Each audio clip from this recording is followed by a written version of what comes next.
3 counties, 24 cities, working together, accomplishing more than any of us could alone.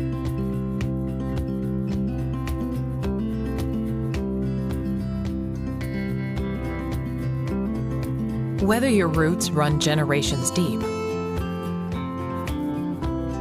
or you recently moved to Greater Portland, you are a part of Metro, the nation's only regional government elected by the people.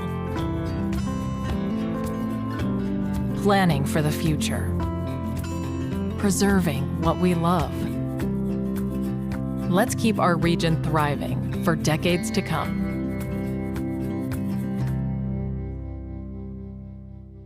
I'm Laura Lepley, a Metro Park Ranger. Here at Oxbow Park, safety is our #1 priority, not only for our guests, but for our staff members. I'm at the Welcome Center and you're at the Regional Center. The council chambers are located on the 3rd floor. In the event of a fire or fire alarm, please exit through the door in the northeast corner of the room. Go down the stairway to the 2nd floor, exit through the main entrance by the reception desk and gather in the courtyard outside that entrance. In the event of a medical or fire emergency, please call 911 and notify the security agent at the reception desk. The nearest defibrillator is mounted on the steps leading from the reception desk down to Grand Avenue. Thank you, and come visit us at Oxbow Park.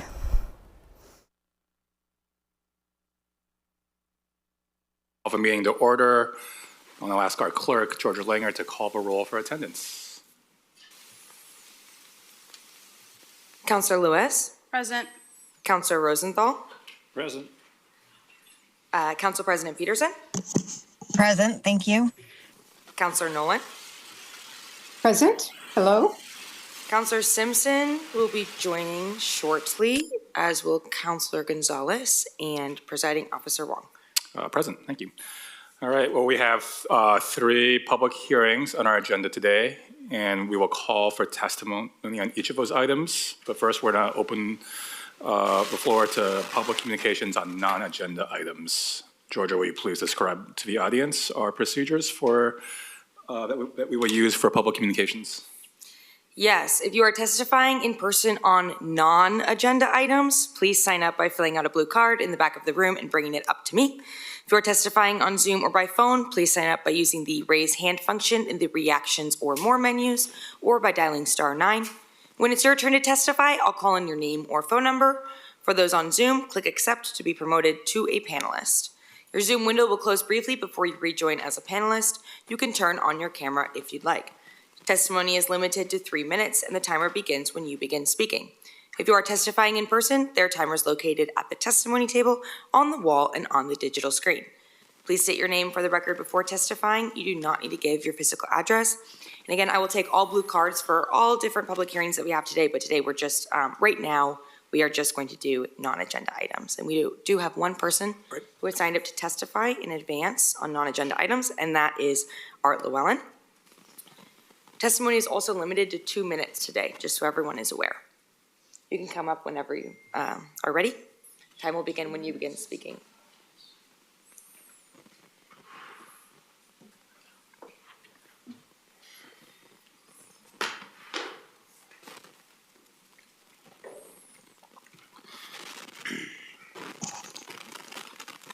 Well, my name is Art Llewellyn. I've been an advocate for our light rail system here in Portland for 30 years, since the 90s.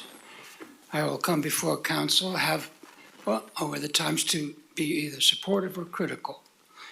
And I was not able to support the Southwest Corridor light rail plan, met none of the basic metrics that determine merit and support, none of them.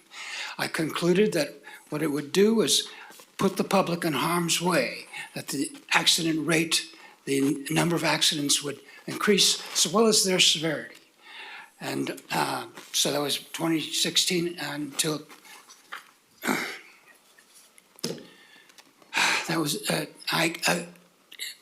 conclude that the Rose Quarter, as proposed, the I-5 widening as proposed, same conclusion, that it will worsen traffic hazards, the accident rate, both the number and severity will worsen, and I'm opposing it. And I've sent compiled a report and sent it to the FBI, who gave me an interview and sent me off to the Attorney General's state and the Secretary of State, and they have replied.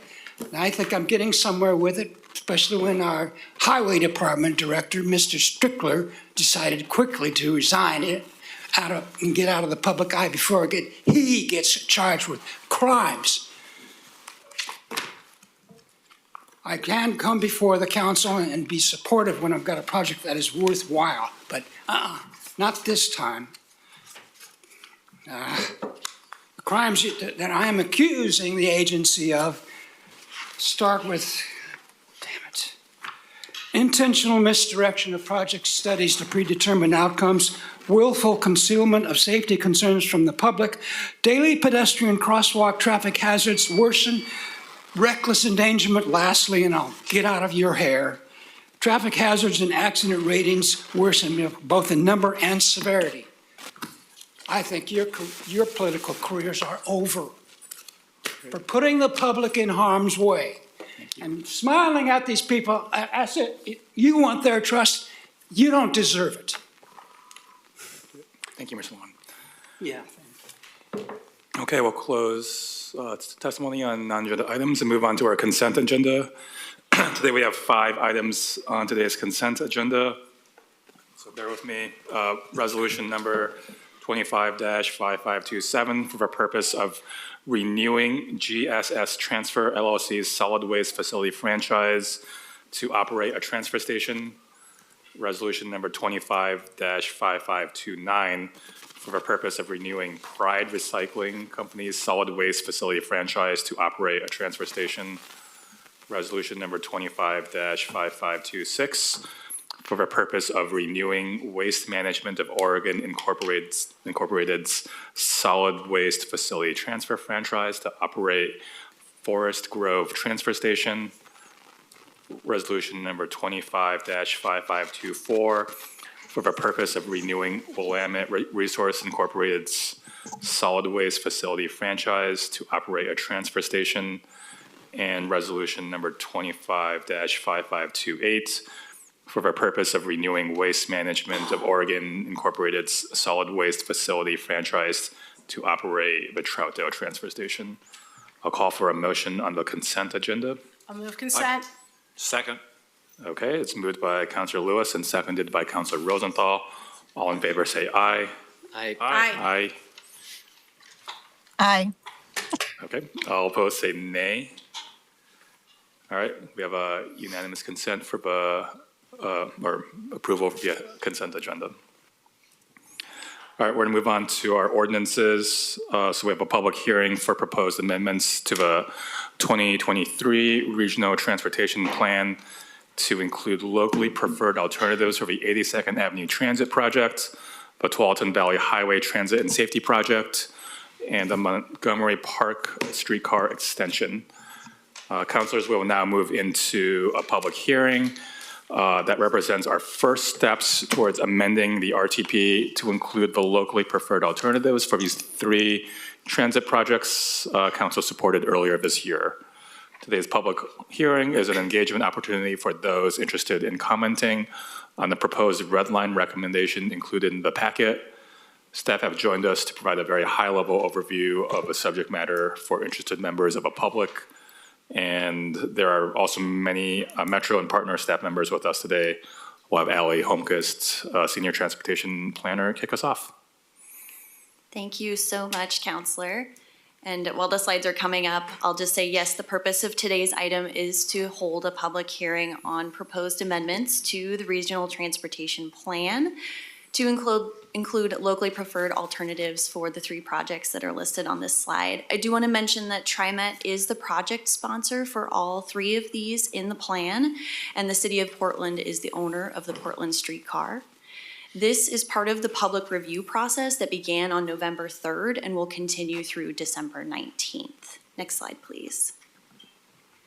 Metro Council, Metro and partner committees, and project steering committees have already endorsed the LPAs for the transit projects earlier this year. There are no changes to those as part of what we're discussing today.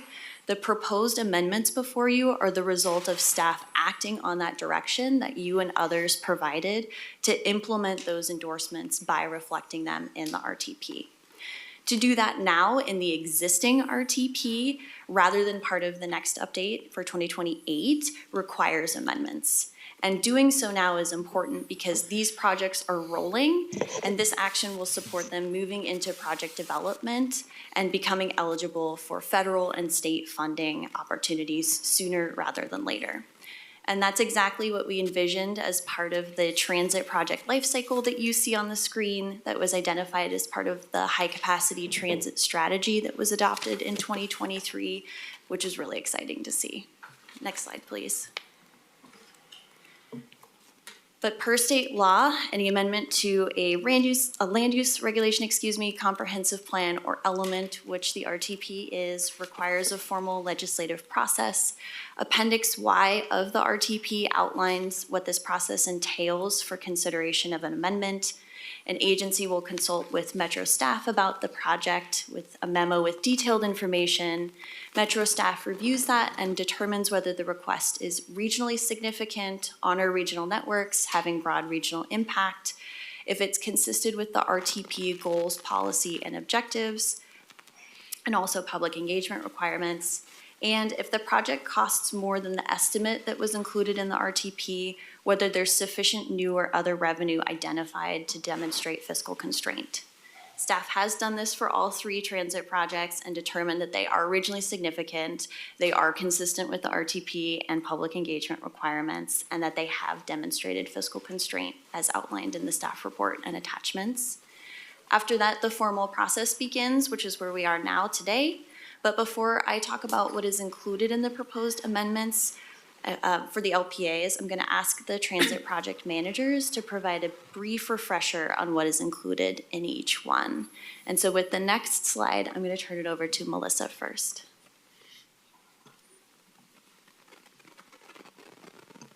Sorry, working on the microphone. Hi, everyone. My name is Melissa Ashbaugh. I'm a senior transportation planner at Metro and Metro's project manager for the 82nd Avenue Transit Project. The 82nd Avenue LPA demonstrates regional consensus on a high level on the transit project. Council last saw this LPA in June when you voted to endorse. Prior to your endorsement, the LPA was recommended by the 82nd Avenue Steering Committee. It was endorsed by local jurisdictions, Clackamas County, ODOT, Multnomah County, the City of Portland, the Port of Portland, TriMet, as well as JPAC. And the LPA defines the mode for this project, which is bus rapid transit, the general station locations, which are on the map and spaced about 1/3 of a mile apart, and the route for the project that it will run from Clackamas Town Center Transit Center to the Cully and Killingsworth area in the north. Good morning, Kate Hawkins, Senior Transportation Planner here at Metro. The Tualatin Valley Highway Transit and Safety Project, locally preferred alternative, was recommended by the Project Steering Committee in February 2025.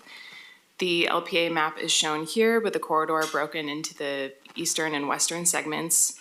It defines the LPA mode as bus rapid transit with a 16.5-mile alignment between Beaverton and Forest Grove. The map also identifies 85 general station locations.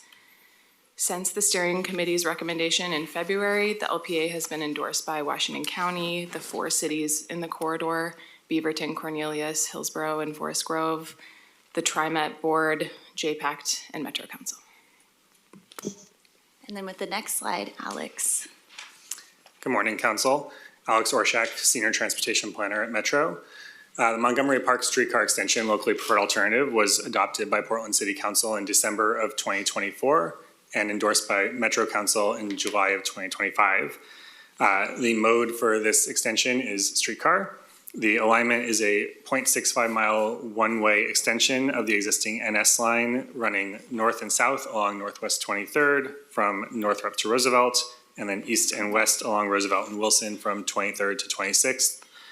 Station locations, there are 2 station pairs, one at Northwest 23rd and Raleigh, and the other at Northwest 25th and Roosevelt and Northwest 26th and Wilson. Thank you all.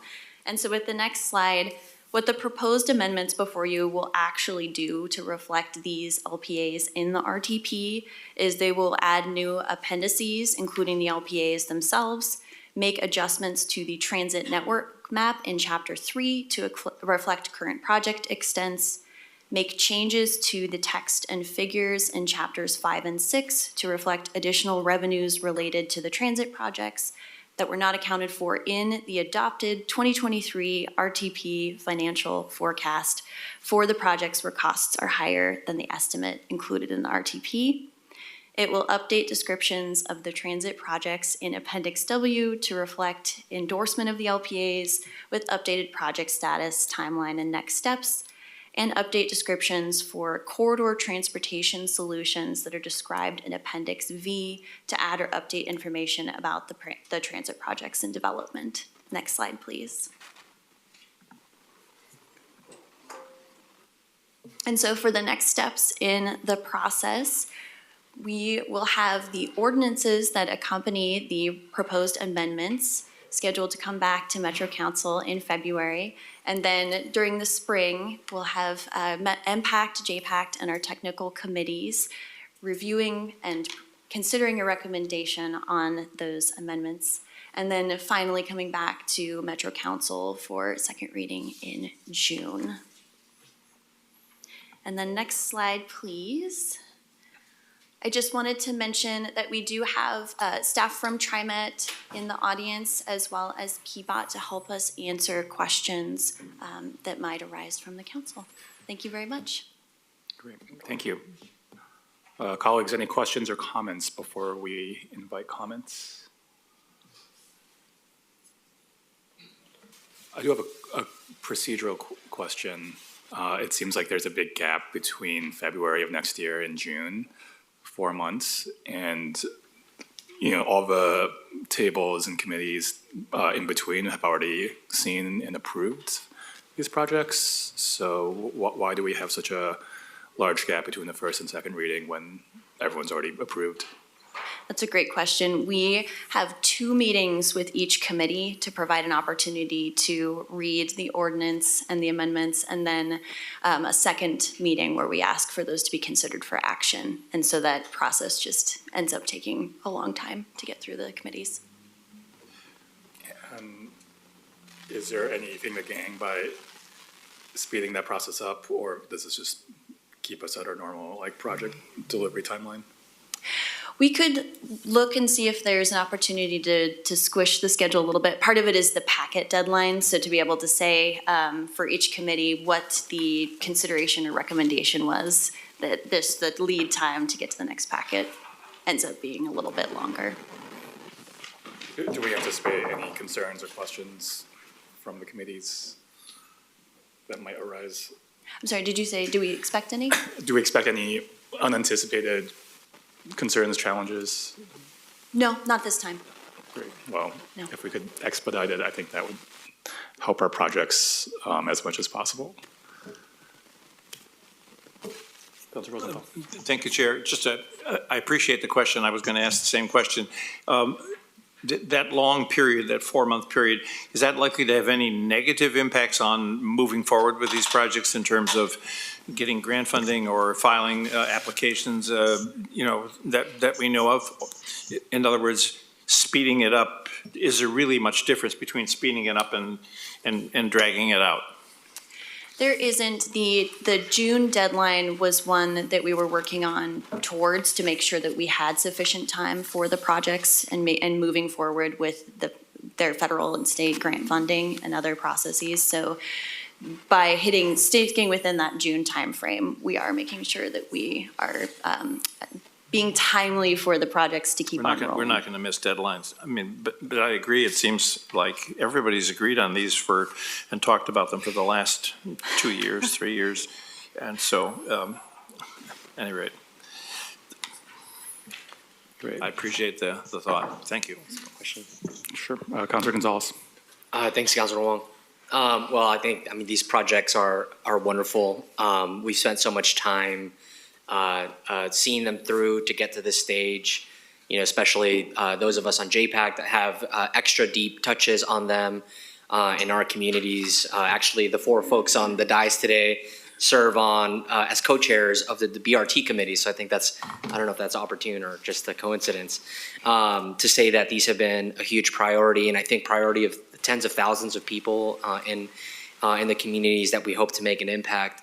I think the question and you know, ongoing concern I think I have is just the uncertainty, not just at the federal level, but unfortunately now at the state level as it comes to funding basic maintenance and operations of transportation, let alone capital projects. And so there's not really a question there, because I think that is something that, I mean, I guess that there is a question there in terms of how do we manage and navigate that throughout these next few years as we go through project development? But then ultimately, how do we help as these projects go into a deeper phase of community engagement? How do we help people understand the importance of connecting what we pay for, either through, you know, our taxes or fees, and how they manifest themselves into these projects that make our lives better in tangible ways? So if you could help us speak to that, and specifically, I know this is an RTP action, but I do think that part of the RTP is saying we have faith that that these projects will happen, you know, within a reasonable time frame. So how do we help make sure that happens and continue to build like the momentum with communities that are being fed information about a whole bunch of things? That's a great question for the 2028 RTP update. Absolutely. Did the project managers want to add for specific projects? I can just say that here at Metro and with our partners at TriMet and also the local jurisdictions that we're working with on all 3 of these projects, I know we're working closely with the government affairs teams to be strategic, looking forward to upcoming legislative sessions and also grant opportunities and really all the options on the table to be able to bring these projects forward and all the way to construction. So there's a lot of hands involved in collaboration, and you make a really good point about showing the value to community and the importance of transit. Yeah, thanks. Councilor Rosenthal. Thank you. Just one comment, and this might sound a little bit like sour grapes. I mean, I support all these projects, and I was on the TV highway one, but this still leaves me concerned for the district I represent, which has a lot of project needs that haven't moved forward. There was the Southwest Corridor, which died, and then there is a continuing need to address large-scale population developments on the west side, as well as what to do with Highway 99W. So I just have to always add that in there. These are issues that, these are great projects, but we haven't solved the issues in my district. Okay. Georgia, would you please read the procedures for providing testimony? Yes. If anyone wishes to testify on the proposed amendments to the 2023 Regional Transportation Plan to include locally preferred alternatives for the 82nd Avenue Project, the Tualatin Valley Highway Transit and Safety Project, and the Montgomery Park Streetcar Extension, now is the time to do so. Public testimony will be limited to 2 minutes. I will manage the timer to go off at the 2-minute mark. If you have not already signed up to speak, you can do so now. You can sign up to testify by raising your hand on Zoom. Depending on your version of Zoom, the raise hand function has its own tab or is located within the reactions tab. Those calling in can raise their hands by dialing *9. I'll promote you to a full panelist when it is your turn to testify. I will call in your name or phone number, and a window will appear asking you to accept being promoted to a panelist. As a reminder, you do not need to give your physical address. However, please introduce yourself for the record before testifying. And Presiding Officer Wong, we do not have anyone who has signed up to testify in advance on this agenda item. And I'm not seeing any hands in the virtual audience. Great, thank you. Well, seeing no more testimony, we'll close the public hearing on the proposed amendments.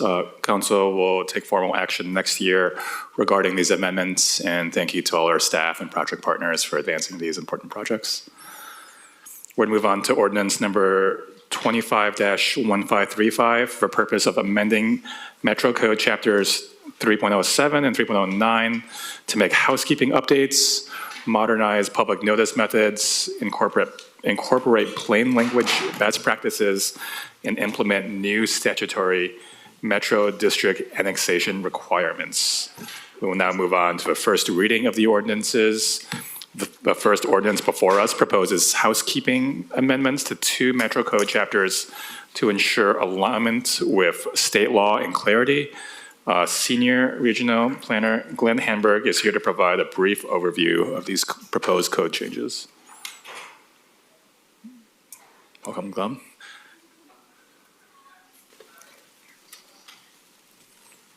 We could get the slides up, that would be wonderful. Thank you.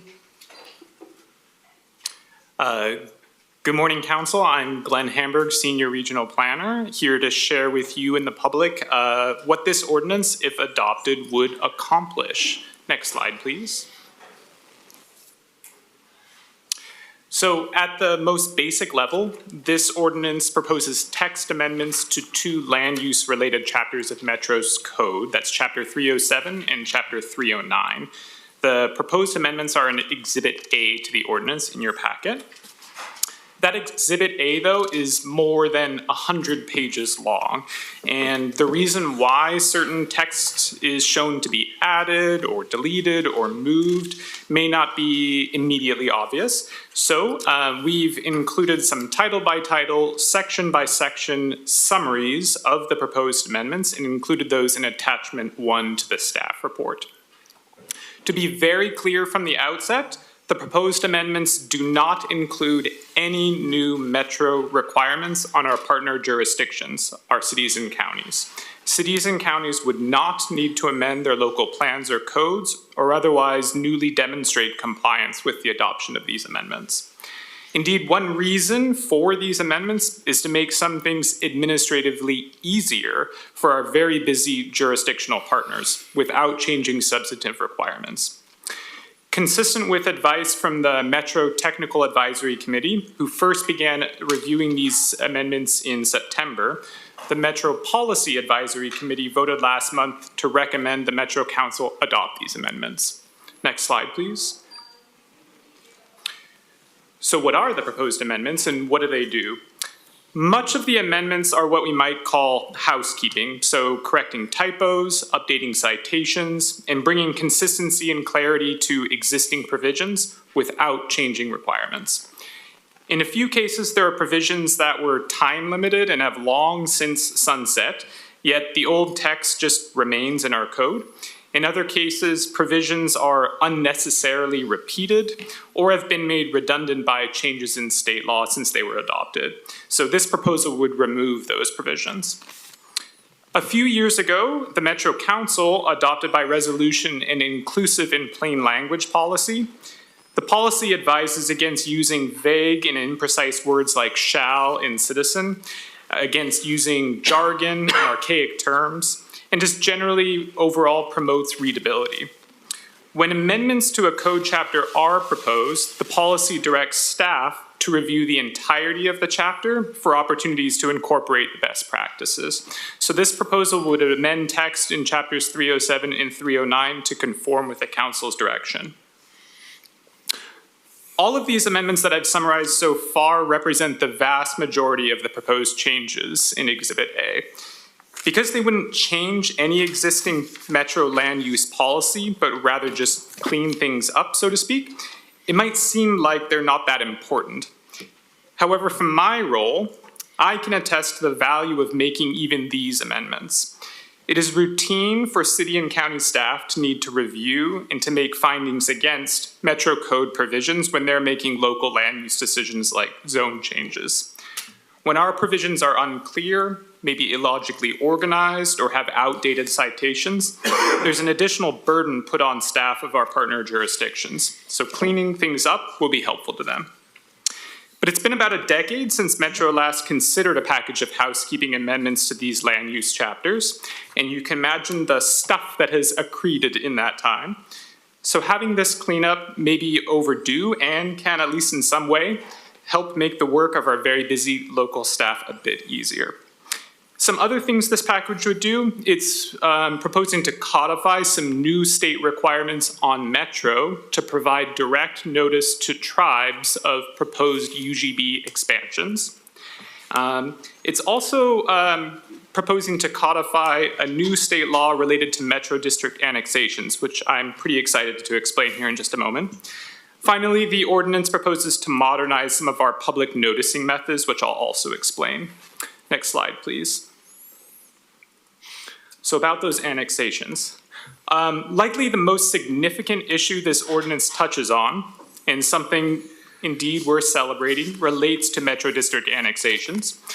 For context, keep in mind 3 different types of boundaries in our region. There's the urban growth boundary, which separates rural lands from lands that are urbanizable. There's the Metro District boundary, which is our boundary as a service district under state law. You have to be in the district in order to vote in Metro elections and benefit from certain Metro services, or indeed to pay taxes. Finally, there's of course city limits. These are the corporate boundaries of the cities in our region. For a city in Metro to urbanize a piece of property, for example, develop it with an apartment or an industrial use, that property needs to be in all 3 of these different boundaries. Next slide, please. A challenge, however, has been that under state law, there have been separate processes for annexing this territory to the Metro District and to cities, and they each require separate applications. And these applications are costly both in time and money to property owners and developers. That Metro District annexation application, for example, costs $3,000. And as you know, it takes multiple meetings to go through, and we've heard anecdotally that sometimes that process has delayed some development. These applications are also largely redundant, and the fact that they consider a lot of the same criteria. Next slide, please. So today there are about 1,000 tax lots that are already in the UGB, but still outside of city limits and outside of the district. These are properties that would need to go through this duplicative process.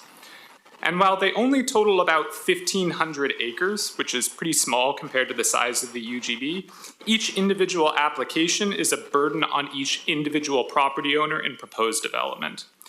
Moreover, at current rates, we estimate that it would take about 50 years to get all of these annexed based on the number of applications we receive each year. Next slide. So here's the good news. Metro, with support from our local governments in the region, was successful this year in getting a change to the state law, and it streamlines Metro's district annexations. House Bill 2356, which takes effect on January 1st, will make it so that when a city in Metro annexes territory already in the UGB, it automatically gets annexed to the Metro District without needing to go through that separate annexation application process. This is a very niche issue, but in a way that we can cut some red tape and make it easier to build in areas that have already been planned for urban uses. To be sure, the bill is not retroactive though, meaning that territories that are already annexed to a city but are not yet annexed to the district will still need to go through the Metro District annexation application process. So you're still going to see me on occasion, but potentially much less frequently, for better or worse. It also doesn't change anything related to how amendments to our UGB process work.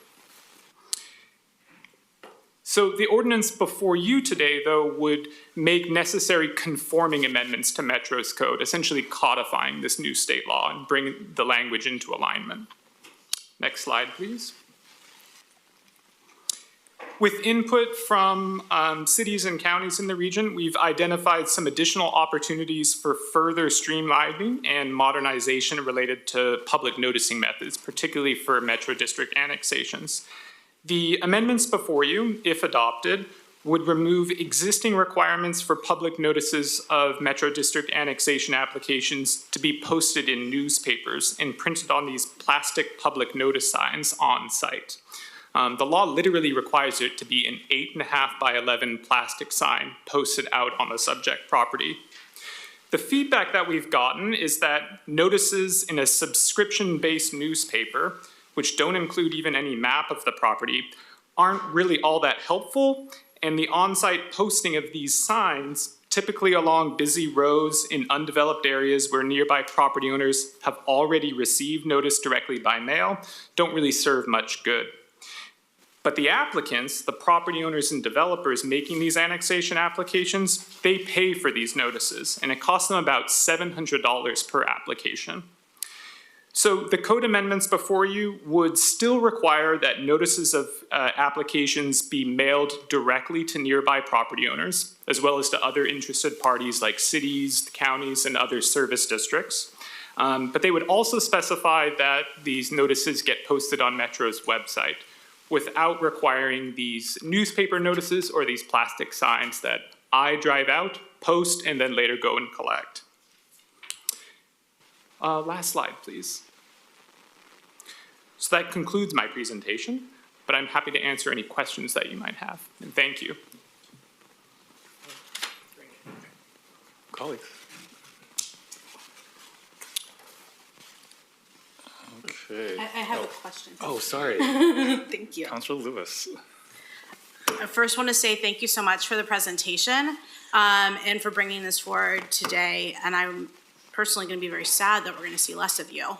But I'm actually delighted for you that you do not have to come forward with the same presentation all the time. I have a question, and it's regarding section of code 3.07.010, where we are going to newly define archaeological site and cultural areas as provided in Oregon administrative rules for use in Title 14 of our urban growth boundary. My question is, as you summed it up on the slide, state law now requires notice to tribes, but that's different than the best practices of consultation that here at Metro we've decided to invest in and do better than what is required. So state statute has made a move, and that's good, but that's the floor, not the ceiling. So my question to you is, how much processing did you do of that language? Moving it over from state statute into our code is, again, the floor, not the ceiling, and might we want to do better at particularly not just working with tribes, but our expectations around sensitive cultural areas, archaeological sites, and so forth. Yeah, thank you, Counselor, and I think it's a very good point. I think in this project, we've tried to not take on necessarily too much new policy and try to stay within a lane of just taking care of some of this cleanup type business. That said, the amendments before you on this topic, codifying the new state law to provide notice to tribes, does go a little bit further than the bare minimum required of us. Not by a whole lot. We are sending the notice, we would be sending notices to tribes 45 days in advance of a hearing. But what we're proposing to codify in Title 14 is that notice include more information about the process for UGB expansions, how the process goes, how to submit testimony, and generally how to be involved. And that's all beyond what the bare minimum requires of us. So, point heard, and I might just say that we are doing slightly more than the bare minimum, but there's an opportunity, I think, to think a little bit more holistically of how we can do better, including in involvement of tribes. Maybe when we take a look at the Urban Growth Management Functional Plan at the conclusion of the future vision work. I think that we have, well, I know that we have a pretty long list of dream ideas for how to make things better that are more substantive, and we're sort of on hold with those until we get through the future vision work, and this might be a really good topic to add to that. Great, yeah, it's definitely on my mind. I will be voting supportive of this today, but the pin is there. I know that we have the Metro archaeologist job maybe posted, maybe just closed, but I'm just gonna kind of put out in the ether that when that person is onboarded, this might be a good piece of legislation for them to revisit and bring forward some recommendations about, again, how we've gone slightly better than what's required, but we wanna do the right thing. So Yeah. thank you.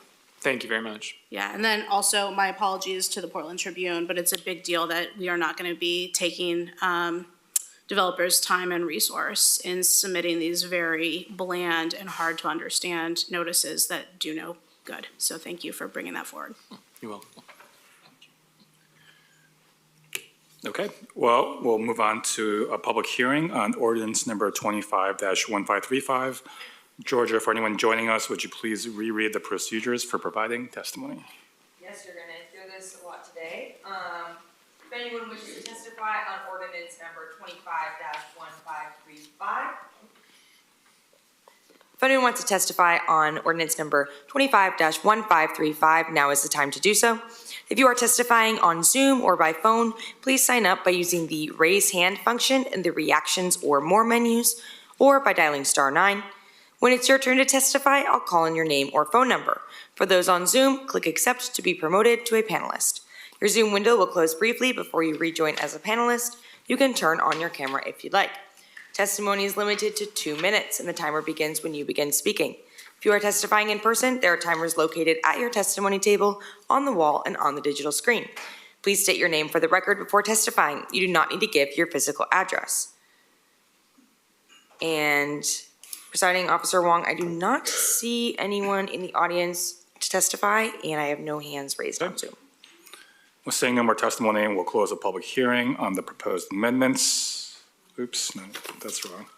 We'll still close the public hearing, but the second reading and consideration of ordinance number 25-1535 is scheduled for December 18th, 2025.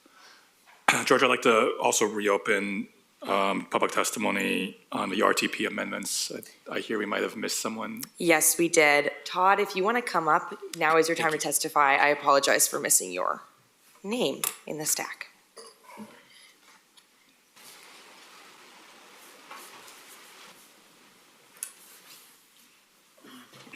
Good morning. Todd Littlefield. I live in Lens, 1 block from the number 17 TriMet bus and the park and ride on 94th and Holgate. So I'm a big believer in transit. I'm here to talk about the 82nd Avenue and making 1 lane each way a bus lane. I'm not sure, because I haven't gotten an accurate count of how many cars use 82nd a day. I've heard it's 20,000 plus. And I don't know if that includes the passengers.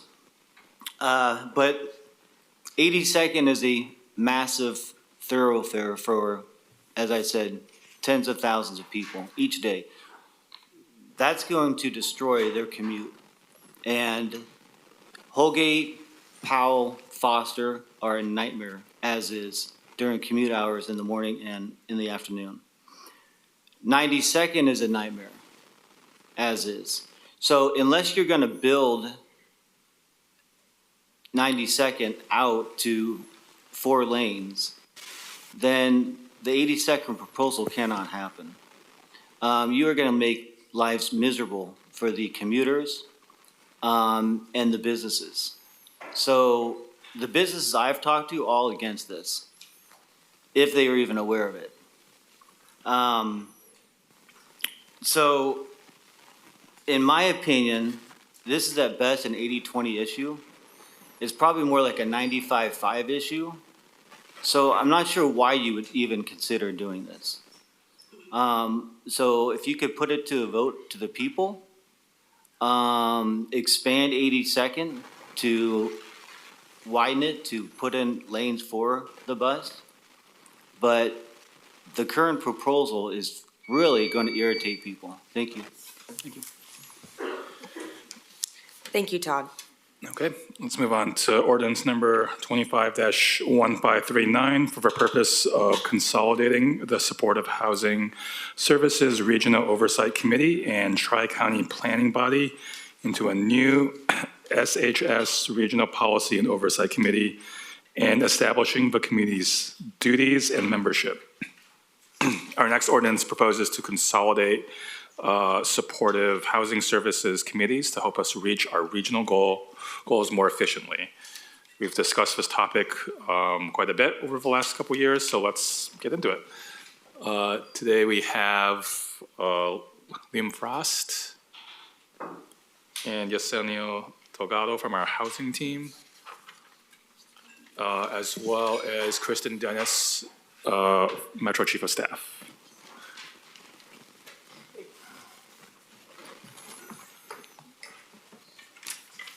Good morning.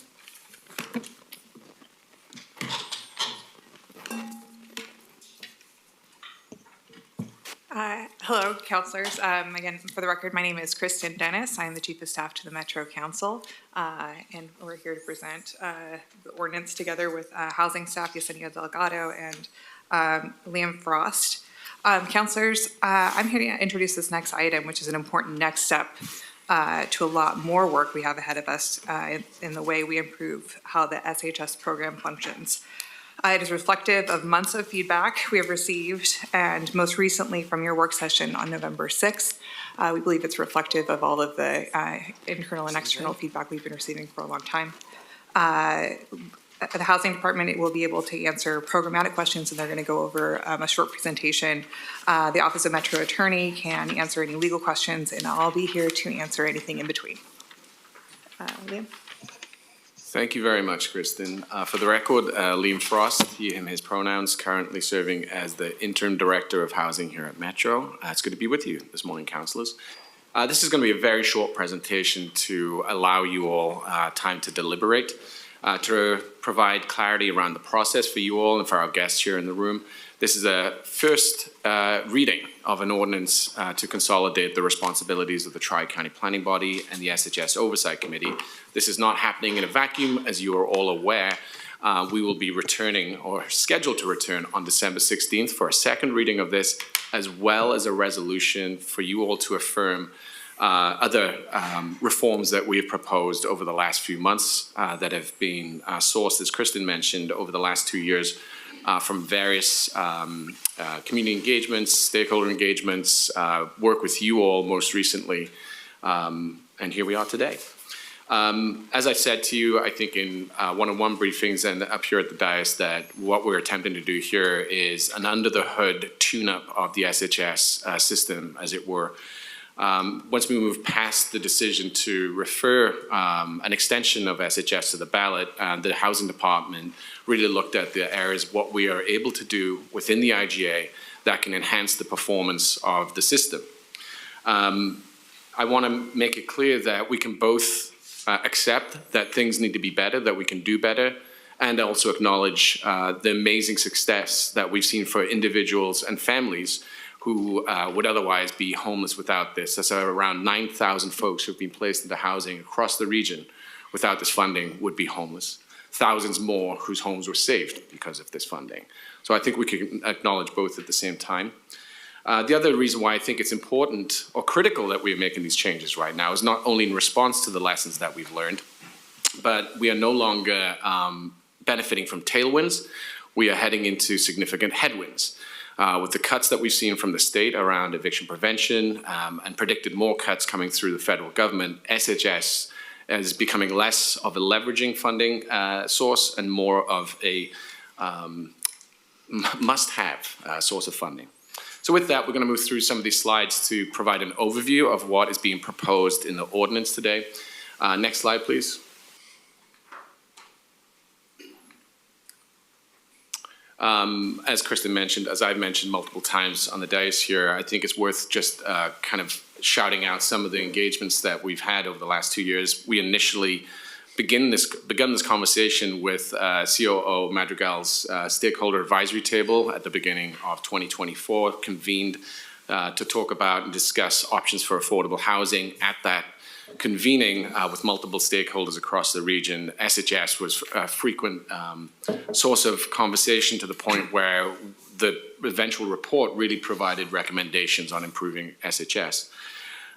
Metro then engaged with multiple coalitions, or a handful of coalitions, I should say, and then Metro Council President Peterson earlier this year convened Metro Council President's work group to have a discussion on regional goals, key performance indicators, and other areas of improvements for SHS.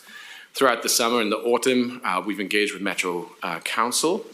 We've taken on, and when I say we, it's not just the housing department, but our friends at OMA, the Office of Metro Attorney, Council Office, and so on, to incorporate the manifold inputs that we've received to develop this recommendation of this new committee. The most important thing that we need to keep in mind here is that what we are and have been attempting to do is something brand new in the region. When we started this out, it was an abstract idea. It is no longer abstract. We have been able to identify gaps, and the principle with which we need to go into the next 5 years is not to be calcified, but to be responsive and flexible. And that is one of the main principles in which we collectively have developed the proposal in front of you today. Next slide, please. Here is an overview of the committee membership as outlined in the ordinance. I'm not going to go through it one by one. It is in the packet that you've received. We've talked to you about it a number of times. I want to vamp a little bit so folks at home can read through it a little bit and take it in.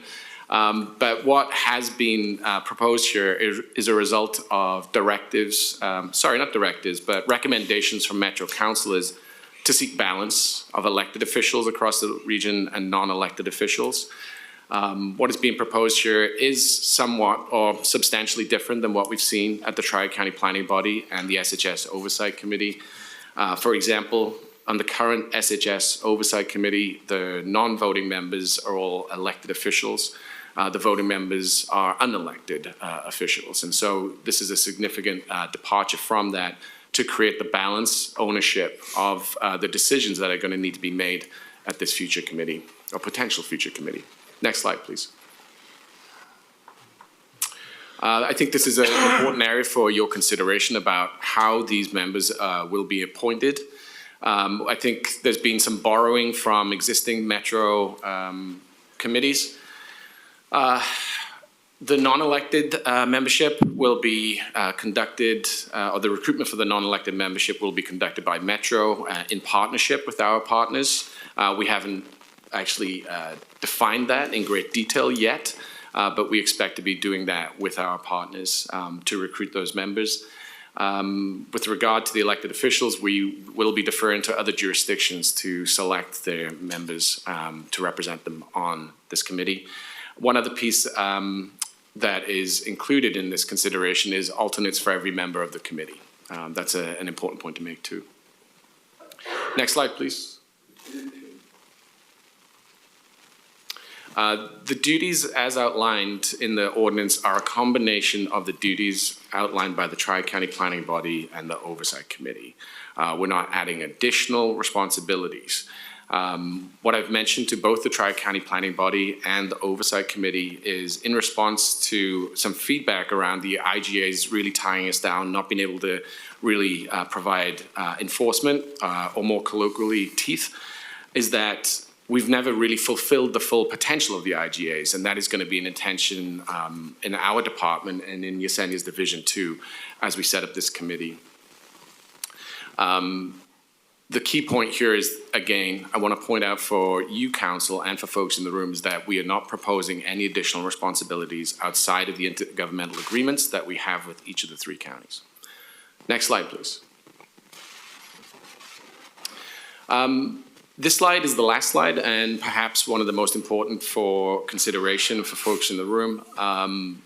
These are areas that we have gathered from folks, stakeholders, leaders, community members, around areas that need to be tackled by this new committee. Some of the areas have been proposed by Metro Council. Some of the areas have been proposed by our county partners.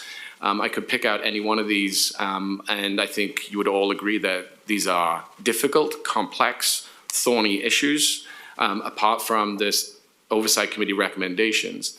And this is exactly what we expect this new committee to do in a public forum, to debate these issues and to come to decisions and be held accountable for those decisions in a way that perhaps the Tri-County Planning Body and the Oversight Committee have not been able to achieve in its first 5 years for a variety of reasons. I want to underline again the SHS Oversight Committee recommendations. There is a baton that is being passed here. The work that the members of those committees, the Tri-County Planning Body and the Oversight Committee, have made over the last few years has been incredibly important. They've devoted their time, their thought, their energy. They've made a lot of sacrifices, and they've come to, how shall I say, really valuable conclusions and recommendations. We're not throwing the baby out with the bathwater here. This is a baton that has been handed over to this new committee. It is something that Yesenia's division, myself, will be prioritizing as we transition from January through March into April. I expect this list to grow, to be honest with you. But I really wanted to highlight some of the areas here that I think a lot of folks have been talking to me about, not in public forums. We've talked about it together in our one-on-one meetings, and I think finally we need to create a forum where these issues need to be discussed in public and where members can be held accountable for those decisions. I repeated myself on purpose there. That is the end of the presentation, and so I'm going to hand it back to you, Presiding Officer Wong. Thank you. Great, thank you, Liam. Councilors, any questions or comments before we move on to our public hearing? And we're to hold any amendments or general discussion for after the hearing. So just questions primarily for staff. Okay, I do have one quick question for the staff, and that is on proposed term limits. Can you explain or just,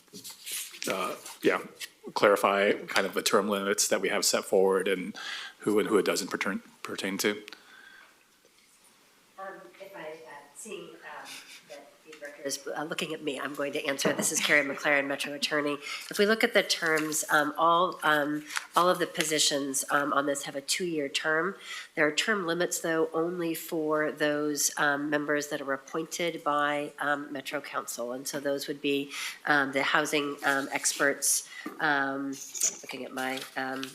Looking at my sheet here, they would be the homelessness services experts, the coordinated care organization representative, culturally specific services coalition representative, housing and homeless services coalition representative, business coalition, and the justice system representatives. It would not apply to elected officials. That's probably the shorter way to say that. So no term limits for the elected official positions, which are nominated and appointed by those local governments themselves. And is that a legal requirement?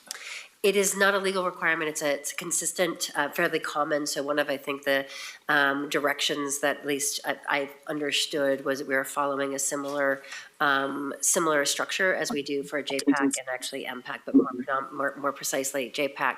And part of that was out of just an understanding of how that committee worked, so that there was a maybe greater comfort with some of the process and procedures. So at that direction, OMA drafted it such that the term limits do not apply to the local elected officials. Understood. Thank you. Let's go with Councillor Huang, if I may, actually, I'll do one more addition. There are non-voting members that are also proposed that are staff from state agencies. It is typical in our other ones that those also don't have term limits, and so I should say that term limits don't apply to the state agency representatives as well. Okay. But so those are non-voting members. The distinction is basically if we appoint someone, they have term limits, and if they're selected through consensus. By an elected, I mean, it's really that recognition of in the sort of state agency expertise that those are ongoing staff positions, and we're going to let those departments decide how to staff them. And on the elected side, it is that really, I think, maybe a representation, if I will, of partnership between the local governments, and so allowing them to have control over the members who are going to be serving on the committees. Understood. Thank you. Let's move on to Councilor Lewis. Sure, thank you. This might be another attorney question. But as we define quorum at 10, that seems to be taking into account the number of non-voting members. Is that a standard practice? Because in my mind, I did some math to stress test it. So what if, in order to reach that quorum, you only had 7 voting members and you had all 3 non-voting members? At that point in time, a majority of 4 might prevail, and that feels weak. Okay. See what I mean? Did we, at MPAC, count the non-voting members towards quorum, and is that a standard practice? At MPAC, we do count the we do count the non-voting members towards quorum. Here, we do not count them. One of the reasons, there's some discussion of really sort of, are these positions more as liaison positions? Are they more ex officio? That's not technically the right word because that means by operation of the office that you have. Council certainly could say that you wanted these to count towards quorum, and we could look. I think that the goal is to make sure that they are, as I understood it, functional members of the body, but that it's really making that distinction between those those that have the voting authority on the committee and determining quorum from those core members of the voting. We can adjust this in any way that we would like. It sounds to me like maybe the clarification that's needed is quorum, the definition gets defined with the word voting in there and not change the number. Because when I was looking at the materials, it said 10 members, not 10 voting members. So as drafted in the code, and maybe I'm missing you, Councilor Nolan, it says a majority of the voting members of the full committee constitutes a quorum for the conduct of business. Okay, great. Then I was looking at one of the many cheat sheet charts. So thank you. Resolved. Great. Thank you. Okay, thank you. Councilor Nolan. Also a question for our attorney. The term of specifying a seat for a culturally specific coalition, does that put us at risk in any potential regard with federal funders, if there is funding, or regulators? Thank you, Councilor Nolan. No, that this is phrased as culturally specific services coalition representative, meaning someone who provides the services. So to be clear, we would not be basing this on the makeup of a board, say, of a nonprofit, or of the individual themselves, but rather someone with expertise in delivering services that are, culturally specific, culturally relevant, culturally competent. Thanks. Okay, Councilor Rosenthal. Thank you, Chair. Two quick questions. One, and I haven't done the calculations, based upon the term of office situation, how many would we be transitioning in each year? I haven't done the calculation. And then second question, and I didn't read the language on the quorum. If there's an amendment that would raise the number on the committee by a couple, if that amendment passes, that automatically the quorum number would be raised. Is that correct? Thank you, Councilor Rosenthal. I'm going to answer your second question first because it's easier. And that one is, yes, we would need to make some corresponding changes if we were to add to the member. What I might ask you at the end would be to direct my office to make changes that were Scrivener's corrections to incorporate the other amendments that were made. But if we were to increase the number of voting members, we would want to increase the number of people that we had to have for quorum as well. Yeah, okay. Your first question was with respect to sort of transition and how many we are maybe appointing at one time, and are there any staggered terms? Do I understand your question correctly? We actually didn't. So first I will say there is a priority in section, to put my reading glasses back on, there's a priority in terms of the appointment of members that we will, that the council president in making those appointments will have some preference or priority for those who have already served on either the Supportive Housing Services Oversight Committee or the Tri-County Planning Body. That's intended to provide some continuity there.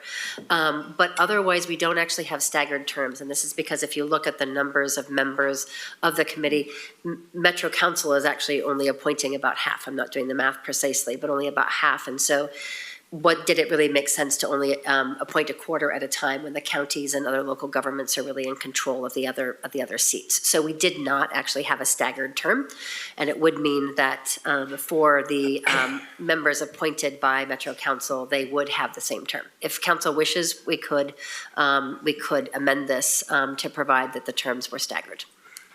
Okay. Councilor Gonzalez. Thanks, Presiding Officer Wong. I think a similar question probably for Carrie, but this might apply to Liam or Kristen. I think one of the major points of conversation that we've received in terms of testimony written from community partners and also from other governments has been around the interpretation of conflict of interest and what that means for like potential service providers that receive money. And so I'm wondering, where did we land on the final? I read through it again, and I think I saw some pretty vague language around conflict of interest and what we can determine in the future. But I'm wondering, as of 11:38 a.m. today, what is our interpretation and the spirit of the legislation that we're looking at right now? Councilor Gonzalez, I'll take the proposed code, and then if Liam or others want to add to it, they can. What we've written in the provision is that the council will adopt by resolution bylaws that will concern those provisions. Okay. And so we have not put in explicit provisions here. I think that's to be worked out. There's certainly, and we really tried to spell out the difference between, or at least highlight that there is a difference between impartiality and conflict of interest, because Oregon ethics law really looks at conflict of interest where an individual is either receiving or allowing themselves to be exempt from a pecuniary interest. And impartiality really has to do with, is someone objective in their decision-making? And so we've called to attention both of those so they could be addressed and sort of are expected to be addressed in the bylaws, but are not specifically laid out in this ordinance, I think in part to allow for additional development. And also, this is the code, so I think of it as the sort of larger architecture, and some of those specifics are better addressed in bylaws so they can be more readily amended over time. And just to add to Carrie's answer there, Councilor Gonzalez, should Metro Council approve an ordinance on December 16th, there is a whole slew of work that the Housing Department, Council staff, and the Office of Metro Attorney will take on. One of them will be developing bylaws by hopefully March. Okay. At that point, that'll be a priority for us. And we would return to Council for approval. Okay, thanks. Yeah, I just know it's one of those areas with very strong opinions on that we've received comment from. So if I'm hearing correctly, it is not necessarily a part of the actions that we're taking to implement this new oversight structure, but is a kind of following layer of policy that we'll need to continue to discuss. That's correct. Thank you. And if I might add as well, the concept of impartiality applies not just to folks with homeless services expertise on the committee as well, but counties receive funds directly, the cities receive funds indirectly, and so there's a lot that Metro Council will need to consider in terms of what is an appropriate way to look at impartiality. Absolutely. Thank you. Okay, well, seeing no more questions for staff, I'm going to open the public hearing on ordinance number 25-1539. Georgia, can you read the procedures again for testimony? And then as you call folks up, can we extend courtesies to our elected colleagues, starting with Chair Vega-Peterson and Commissioner Singleton? Yes, of course. Okay, thank you. Thank you. If anyone wishes to testify on ordinance number 25-1539, now is the time to do so. If you are testifying on Zoom or by phone, please sign up by using the raise hand function in the reactions or more menus, or by dialing *9. When it is your turn to testify, I'll call your name or phone number. For those on Zoom, click accept to be promoted to a panelist. Your Zoom window will close briefly before you rejoin as a panelist. You can turn on your camera if you'd like. Testimony is limited to 2 minutes, and the timer begins when you begin speaking. If you are testifying in person, there are timers located on your testimony table, on the wall, and on the digital screen. Please state your name for the record before testifying. You do not need to give your physical address. And Presiding Officer Wong, we do have a few folks who have signed up to testify. And we will first call up Chair Jessica Vega-Peterson.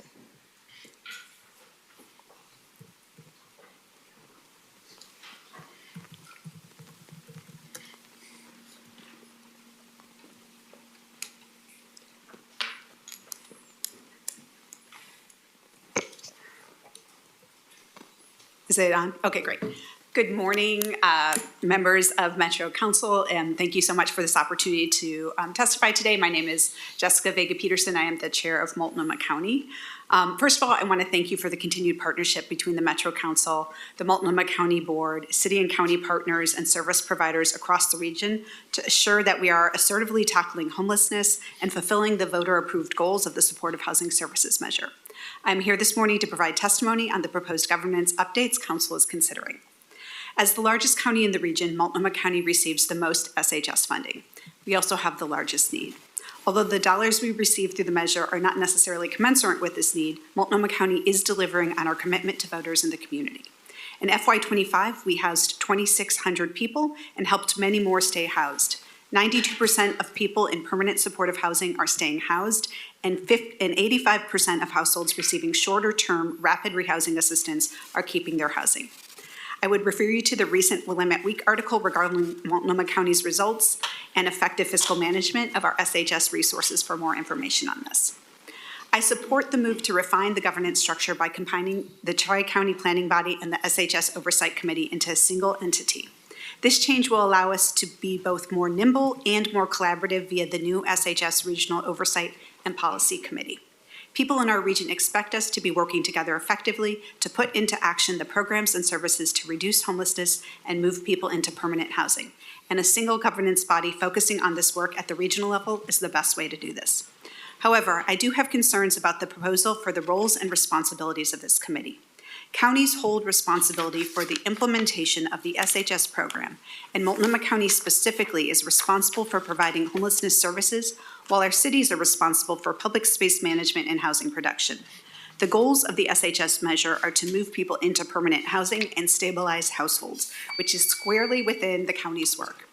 Counties should be working closely with cities on strategy and priorities through our work, but because housing production and public space management are not part of the measure's goals, cities should not be voting members of the committee. Should council decide that city participation is a priority, the number of city representation on the committee should be less than the counties. Ultimately, in partnership with Metro, counties are responsible and accountable, are the responsible and accountable entity to implement programs and policies that ensure SHS funding is used effectively. Counties must have implements to inform and consider the shared regional investments and key performance indicators.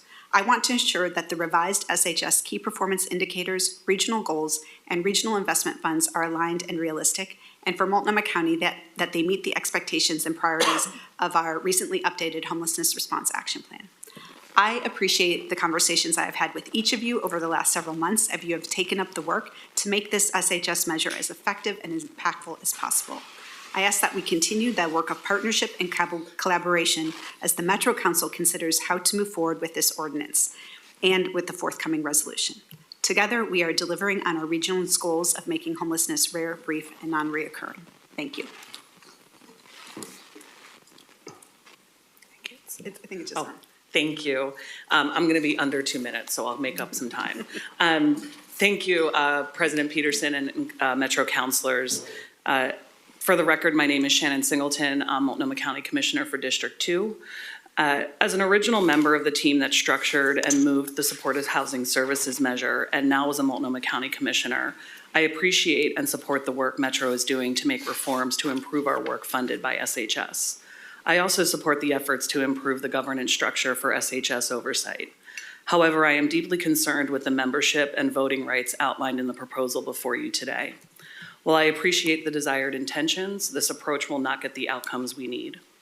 There is overrepresentation of cities in this proposal with a 4-to-3 ratio of city to county voting members. I absolutely want to be in partnership with cities, but the cities do not provide homeless services.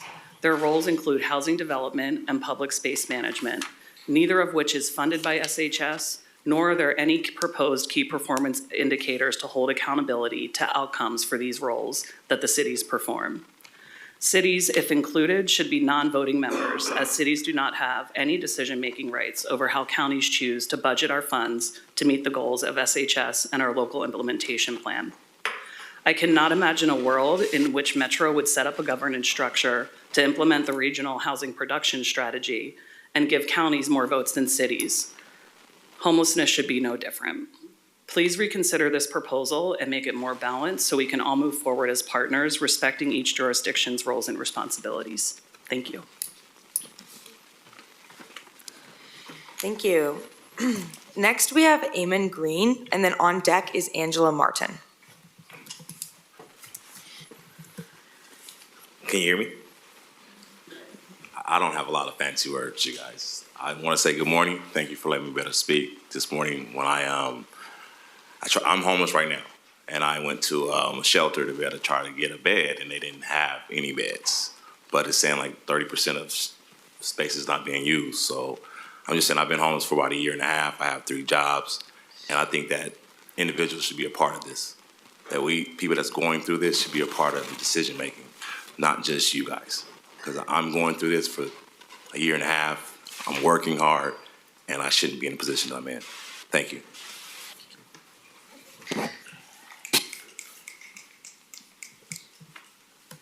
Thank you. I'm promoting Angela Martin to a panelist now, and up on deck is Andrew Rowe.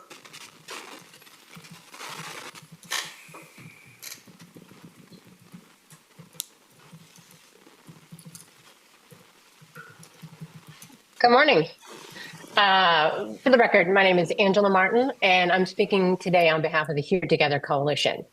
First, thank you. The draft ordinance reflects meaningful alignment with recommendations from community, especially the commitment to ensuring providers, system expert, and coalition representation on the new Oversight Committee.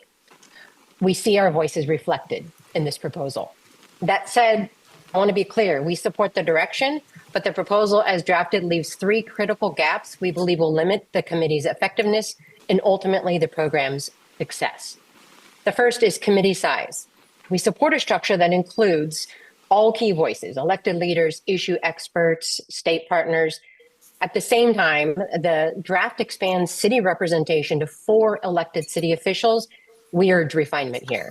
Cities clearly experience the impacts of homelessness and their perspectives should be represented, but with few exceptions, most cities do not administer SHS-funded services. Their role in the system is important, but different from the counties and provider networks charged with implementation.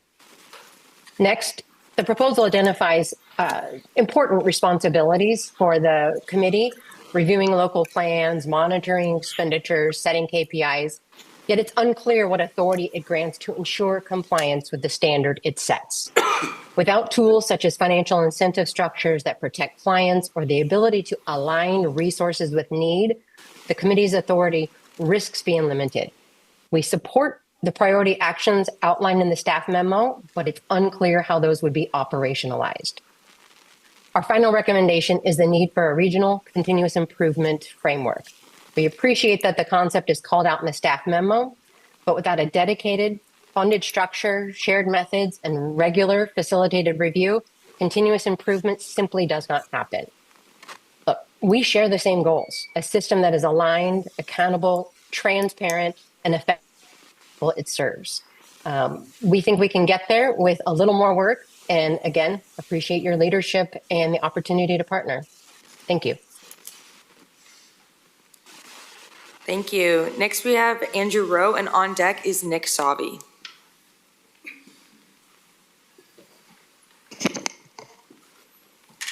Good morning, Council. My name, for the record, is Andrew Rowe, and I'm a longtime business owner, investor, and a member of both the Here Together Coalition and the Portland Metro Chamber. I've had the honor of representing the Chamber on President Peterson's work group over the summer and in ongoing discussions with Metro staff about needed SHS reforms. Both PMC and Here Together, I would remind you, have been strong partners in passing and supporting this measure since day one.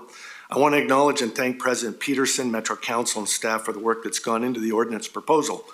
While we appreciate the effort, the Portland Metro Chamber cannot support the ordinance as written. We urge Metro Council to amend it so it truly improves system performance, strengthens accountability, and protects long-term voter confidence. The reality is clear. The SHS program needs a turnaround, not incremental improvements. The ordinance in front of you does not address the operational and systemic shortcomings that prevent SHS from addressing homelessness at scale. If left uncorrected, we risk further erosion of public trust and jeopardizing future renewal of the measure by the voters. PMC has engaged constructively for more than a year, including intensively over the past several weeks, to advance evidence-based reforms aligned with national best practices. Yet many of the essential improvements we've recommended remain missing. The proposed ordinance focuses primarily on governance consolidation, but the 21-member RPOC is too large and diffuse for decision oversight, timely decisions, and strong accountability, exactly what a turnaround requires. Most important, the ordinance does not give Metro the ability to require counties to adopt the performance and accountability tools needed to demonstrate measurable results. In addition to a smaller and more nimble oversight committee structure, we recommend several missing elements that we've spoken about. They include a performance management system with clear metrics and transparent reporting, financial incentives and consequences tied to outcomes, regional HMIS system, an integrated data plan, adoption of proven continuous improvement framework has been discussed, contracting and provider performance and standards, and stronger auditing and monitoring. These elements were all included in PMC's October 6th proposal and have been discussed repeatedly with Metro leadership. They can be included through an amendment prior to the December 16th vote. Without these additions, the ordinance will fall short of what the region needs. It will leave the SHS program stalled at a moment when the public expects visible progress and decisive action. For these reasons, PMC cannot support the ordinance as currently drafted. We urge Metro Council to work with us in the coming days to incorporate the necessary reforms so we can move forward together with a system capable of delivering real results for those in need and for our region. Thank you.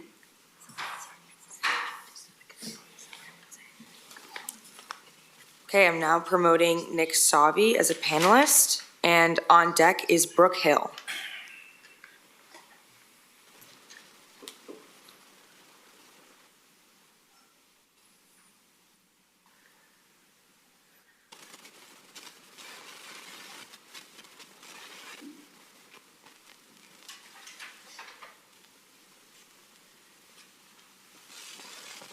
And you are on mute, just so you know.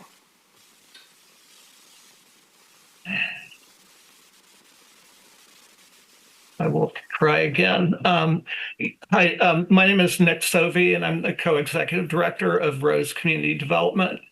Rose is a community-based nonprofit that builds affordable housing and does community development in outer Southeast Portland. First, I'd like to thank Metro and particularly Multnomah County for the SHS accomplishments highlighted in Willamette Week yesterday. SHS provides critical resources to address the homelessness crisis in the Portland region. Tens of thousands of people are in homes today thanks to these resources. We need to do this right so that voters will extend those resources beyond 2030. I support Metro's effort to consolidate SHS governance and improve accountability. You should ensure that the government's committee has strong representation from people with lived experience of accessing homeless services and from homeless services providers. Rose builds affordable housing, and the way we get those projects right is that we've been doing that for more than 30 years. We know the best way to deliver a quality project is to get input from residents who live in affordable housing, social services referral agencies, contractors who build it, and the architects who design it. In the same way, when Metro creates and evaluates its homeless services system, it should listen to people who navigate that system and service providers who work in it every day. The proposed governance structure is predominantly weighted with elected officials who are not the experts. The best way to deliver effective homeless services is to listen to the real experts, people who have lived on the streets, and people who know what it takes to get people off the streets. Thank you. Thank you. I'm now promoting Brooke Hill to a panelist, and on deck is Noah Goldman.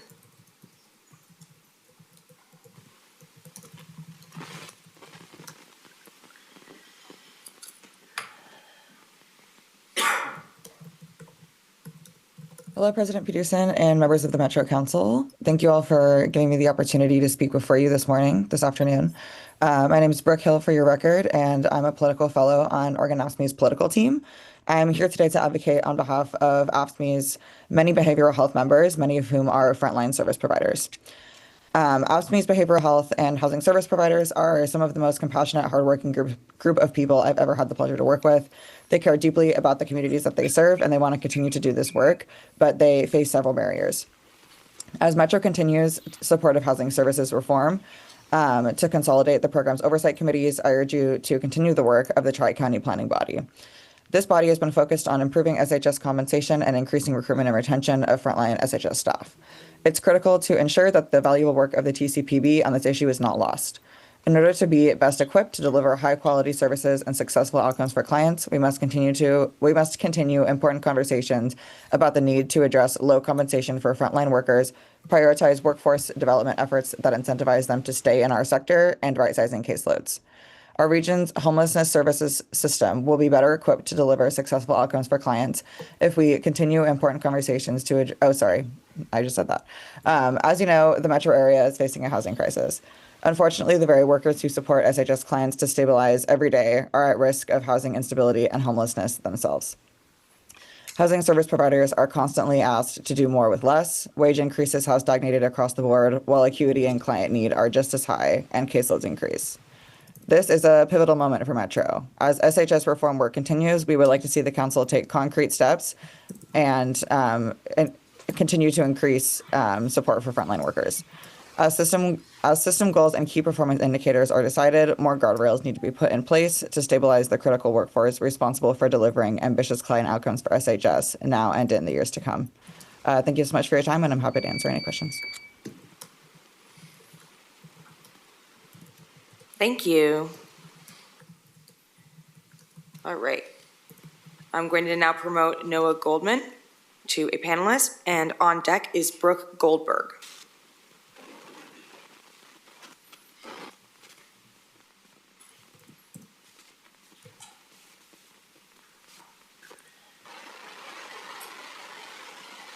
Hi, good morning, everybody. For the record, my name is Noah Goldman, Council Presidents and members of the Council. I appreciate the opportunity for joining today. I'm a housing case manager and an AFSCME 88 union steward.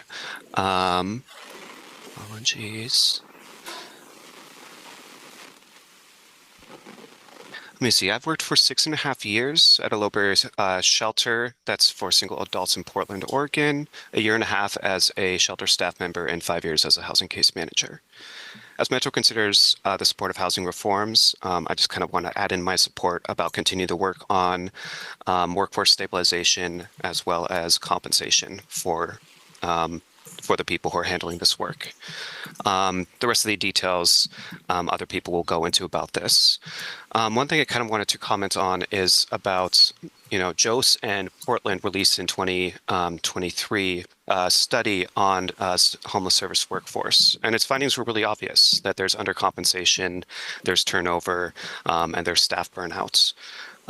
It's just not commensurate to the difficulty of the work, the challenge that we're dealing with in spaces where people are dealing with a lot of challenges. There's a lot of acuity, and the staff who are present in those spaces are the ones who are interfacing directly with it and trying their best to help people through this process to find a housing, get connected with the services, healthcare, everything that they need.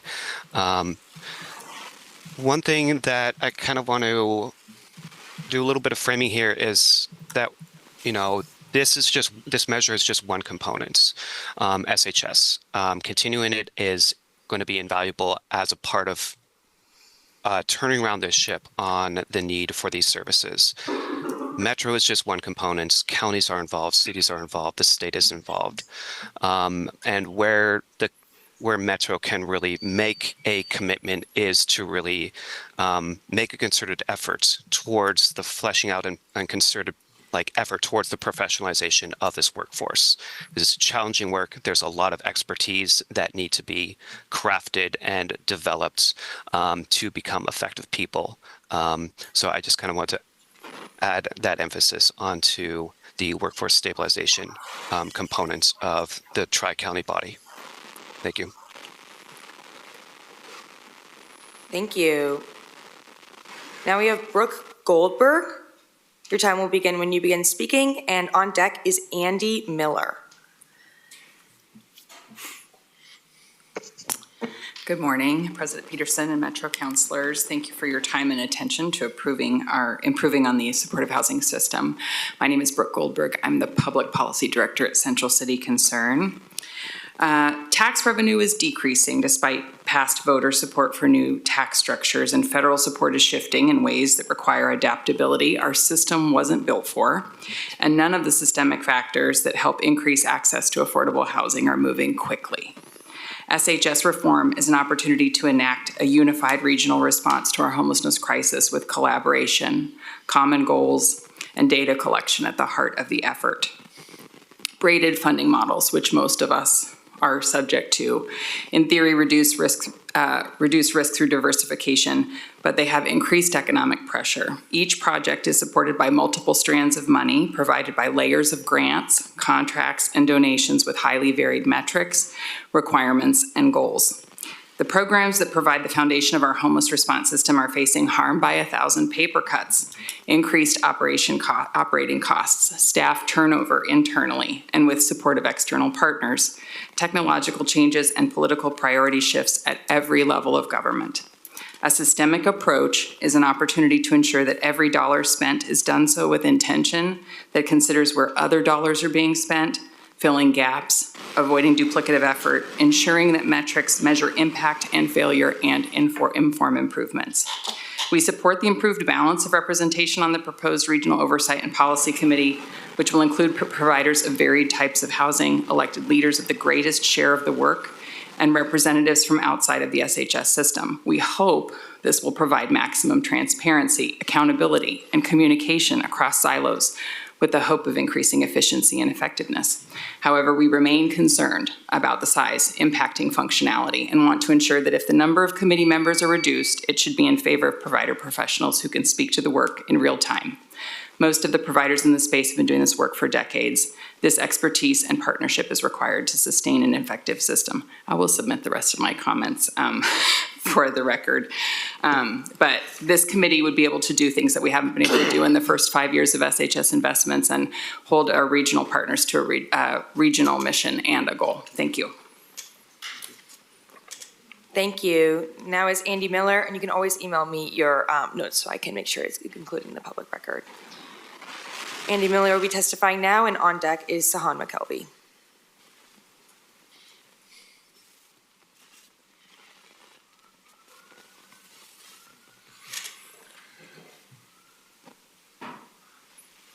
Okay, I think I should be on now. You hear me okay? Great. Thank you.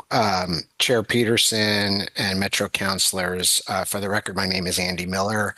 I serve as Executive Director of Our Just Future. We're both a Welcome Home Coalition and Here Together Coalition member.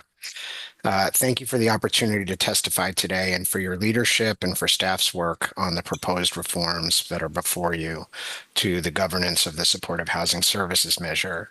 Our organization, Our Just Future, implements SHS funding across our shelter, rental assistance, and supportive housing programs.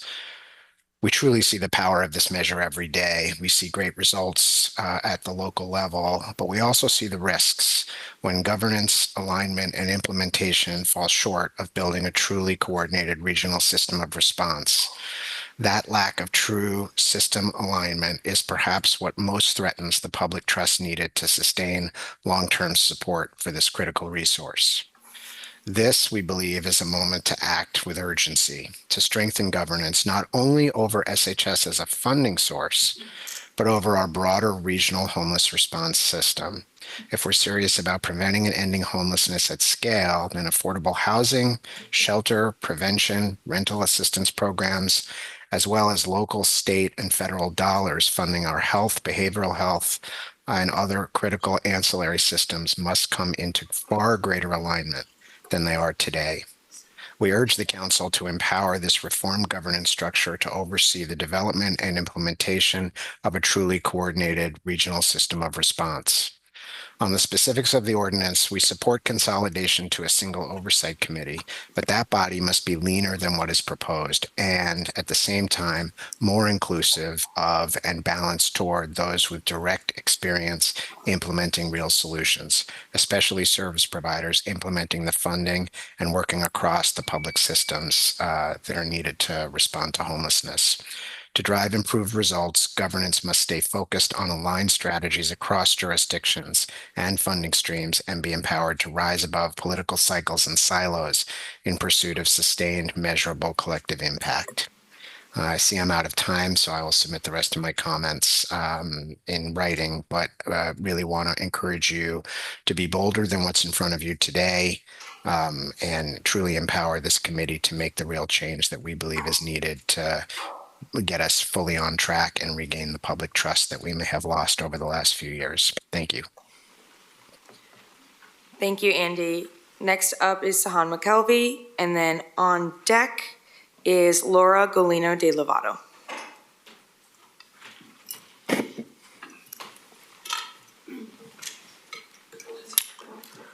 Good afternoon, President Peterson and council members.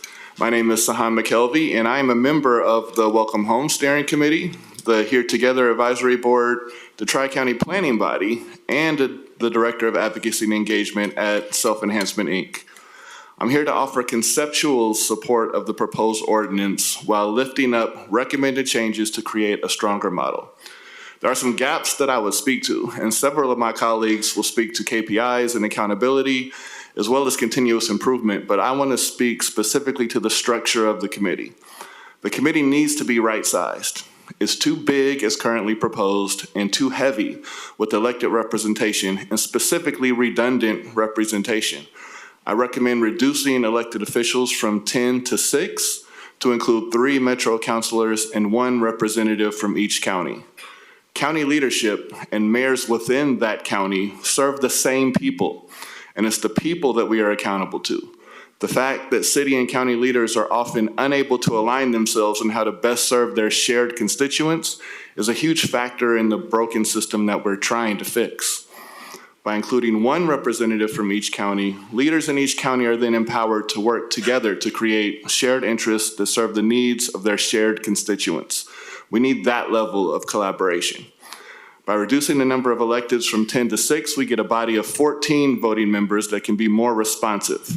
This would also emphasize true housing system expertise rather than an overemphasis on political motivations that are often contrary to the advancement of regional system goals.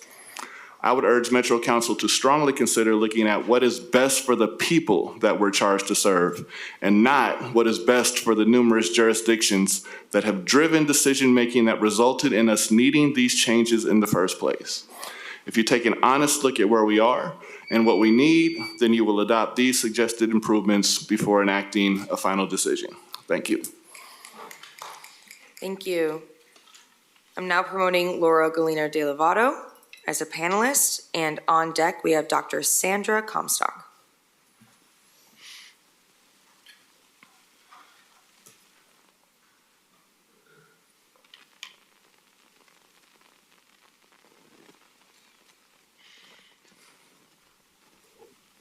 Good morning, afternoon, President Peterson and Metro Council members. My name is Laura Golino de Lovato, for the record. I'm the Executive Director of Northwest Pilot Project. We're a nonprofit that provides housing navigation, placement, stabilization to very low-income older adults in Multnomah County. And we receive SHS funds. We've been doing this work for 56 years. Thank you so much for the opportunity today to share with you some input to the proposed reforms on various aspects of the SHS measure. Really appreciate the work that Metro Council, President Peterson, and the Metro Housing Department staff have done on this important revision. I support the proposal to merge the Steering and Oversight Committee with the TCPB, Tri-County Planning Body. This will consolidate what has been an unnecessary bifurcation of governance and will support forward progress. I also support the inclusion of representatives from the service provider coalitions, service provider organizations, and other non-elected leaders as voting members of the new committee.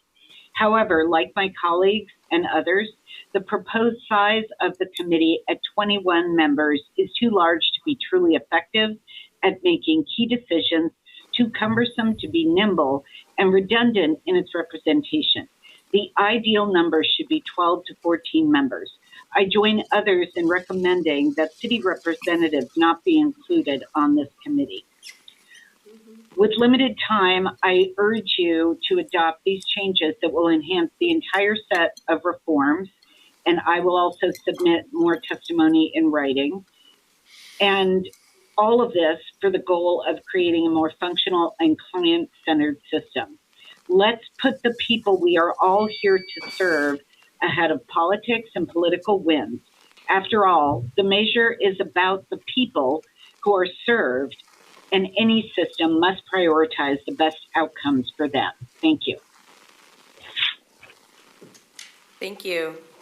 Now we have Dr. Sandra Comstock, and on deck is Molly Hogan. Good morning. I'm Sandra Comstock, Executive Director of Hygiene for All. I'm on the steering committee of Welcome Home, as well as the Community Advisory Councils of Multnomah County, SHS Fund, and the Behavioral Health Resource Center. I am, of course, in support of consolidating SHS oversight into an empowered governance body. However, I'm deeply concerned that the proposal stacks the body with politicians. This is a mistake and risks further eroding public confidence and trust in the integrity of this essential regional investment. The Oversight Board should include those committed to prioritizing investments in programs and services proven to provide a pathway to permanent housing for neighbors forced into homelessness because the rent is too darn high. The finger pointing and blame game between local governments has been extremely harmful for public confidence and for our government's focus on solving this problem. Continuing to stack governance with politicians lends itself to ongoing squabbling that has already done severe damage to public trust. It lends itself to disparate, unfocused, uncoordinated changes in priorities every time the political wind blows and every time someone is up for election willy-nilly. It has already generated a deep amount of disorganization and reversals of progress. And as a result, we're asking that Metro not pass the governance proposal as is, but rather Welcome Home is voting on a comprehensive system improving framework we worked on for over a year and over time shared with you. We ask Metro staff to include those with lived experience and professional expertise who have the intimate knowledge to define science data-backed practices proven to get and keep our neighbors housed. And I'll leave it there and I'll submit the rest of my testimony. Thank you for your time. Thank you very much. Next we have Molly Hogan, and on deck is Crystal Magana. Good afternoon. For the record, my name is Molly Hogan. I'm the director of the Welcome Home Coalition, an alliance building a housing justice movement in the Portland Metro. Welcome Home Coalition supports the desire to consolidate the supportive housing services oversight into an empowered governance body. However, the proposed Oversight Committee membership risks trust and integrity in this important regional investment by stacking the body with elected officials. We have given recommendations about this several times over the past couple years while you all have discussed this. Last year, Welcome Home Coalition, along with Portland Metro Chamber, Coalition of Communities of Color, and Here Together, all recommended that there's a need for more provider voice in a governance body. Today's proposal reduces the number of homeless service provider experts to 3. That is the wrong direction and wrong balance for an effective body. We need professional expertise, not more politics. People closest to the issue understand what is working well and what is not in this system. And elected officials are in charge of several huge topics and just literally don't have the capacity to become experts in every topic. Welcome Home has spent the past few months meeting with experts in other cities to learn about best practices. Everyone affirms the need for interventions focused on moving people through a continuum into stable housing. No one recommended creating an oversight body stacked with elected officials. They all warned us that elected officials face the most pressure from constituents to balance their budgets and remove homeless people from sight, presenting them with a conflict between prioritizing their constituents' political desires and a truly regional solution. They told us time and again that sweeps and shelters don't end homelessness, and local electeds face the most pressure to prioritize sweeping the problem out of sight over solutions that are actually most effective. Welcome Home has been working to get aligned on its approach for a comprehensive framework. We are meeting next week for our annual member meeting, and we will vote on that, and we'd like to bring it forward. So I'd like to ask you to not pass this as it stands today, and wait to hear our recommendation in the coming weeks. Thank you. Thank you. Now we have Crystal Magana, and on deck is Brian Hoop.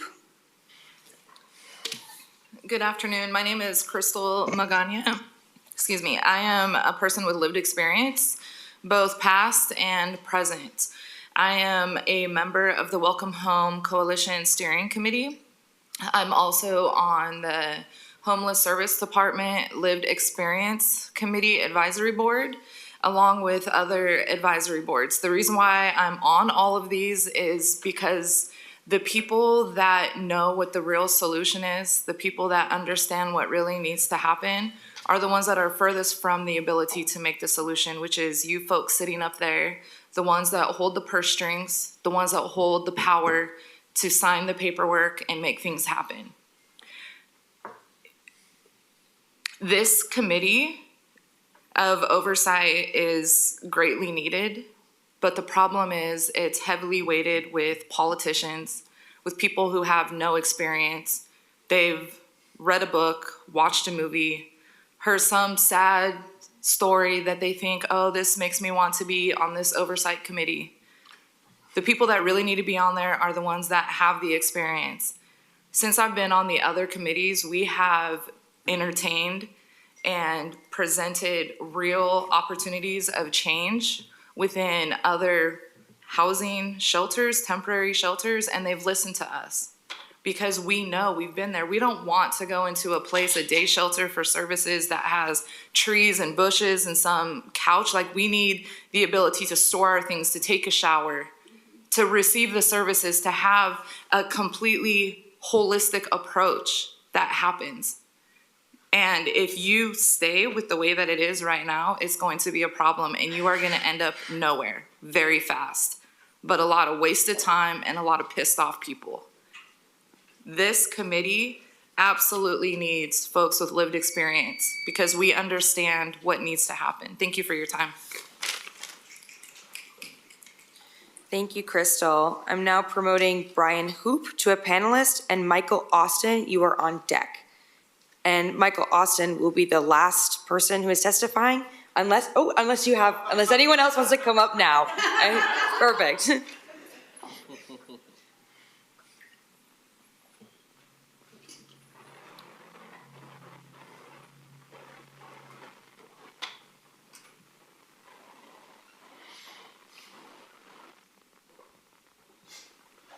Good afternoon, Council President and members of the Council. For the record, my name is Brian Hoop, Executive Director for Housing Oregon.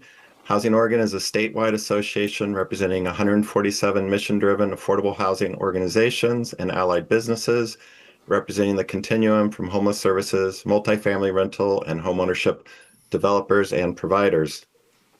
Housing Oregon has been represented on President Peterson's work group by Rachel Duke, Executive Director of Community and Partners for Affordable Housing. And we have worked closely with the Here Together Coalition in support of the SHS reforms over the past year. We appreciate and thank President Peterson, the Council, and staff for your extensive community engagement efforts. We support the direction the reform effort is headed.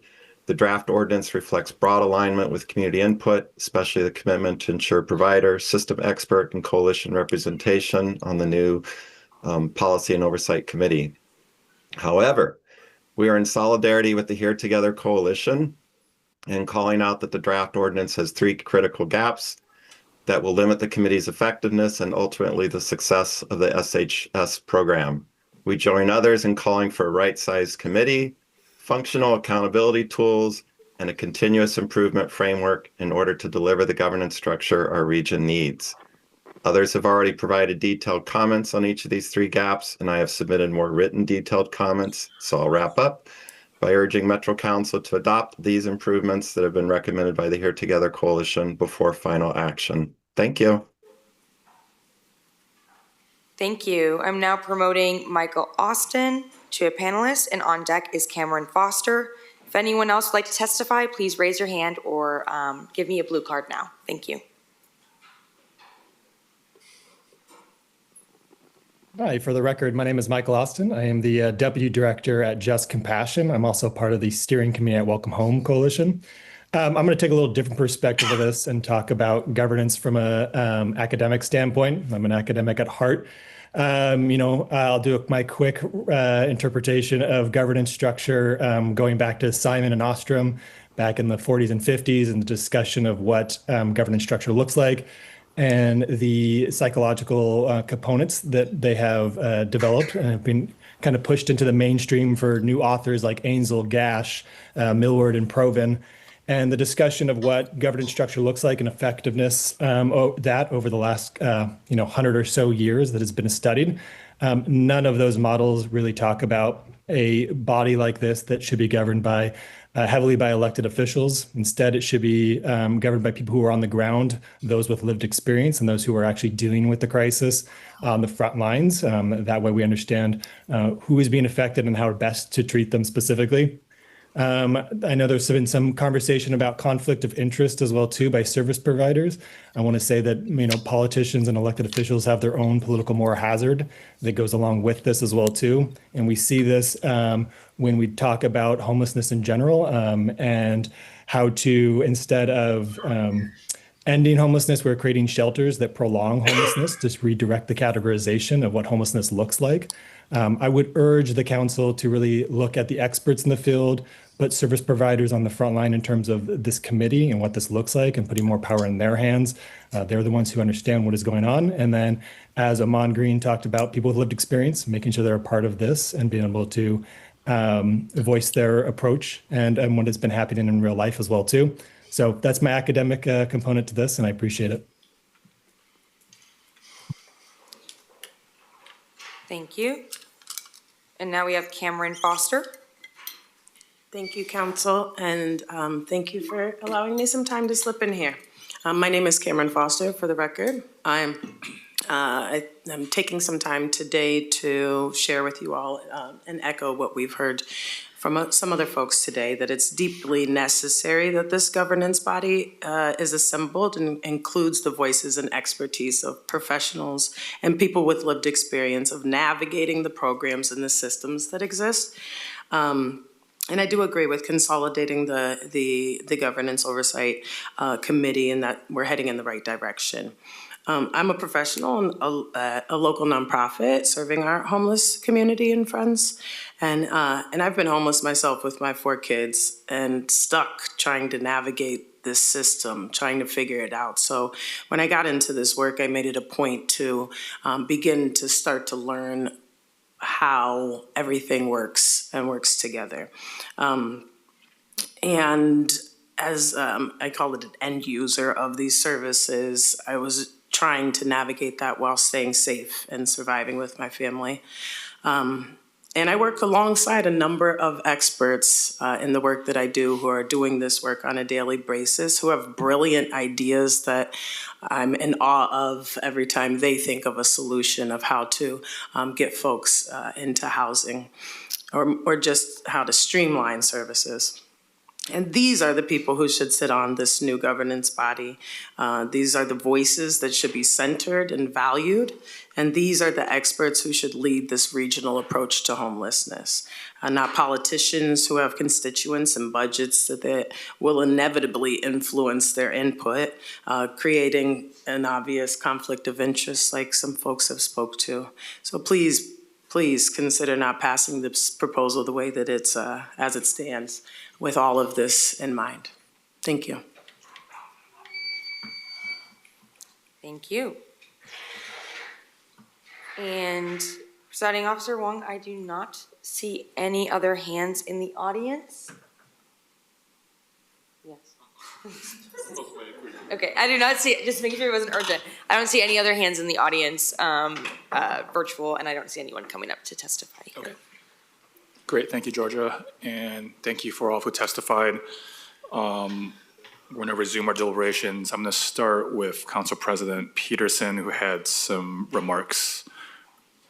President Peterson, are you available? Yes, thank you.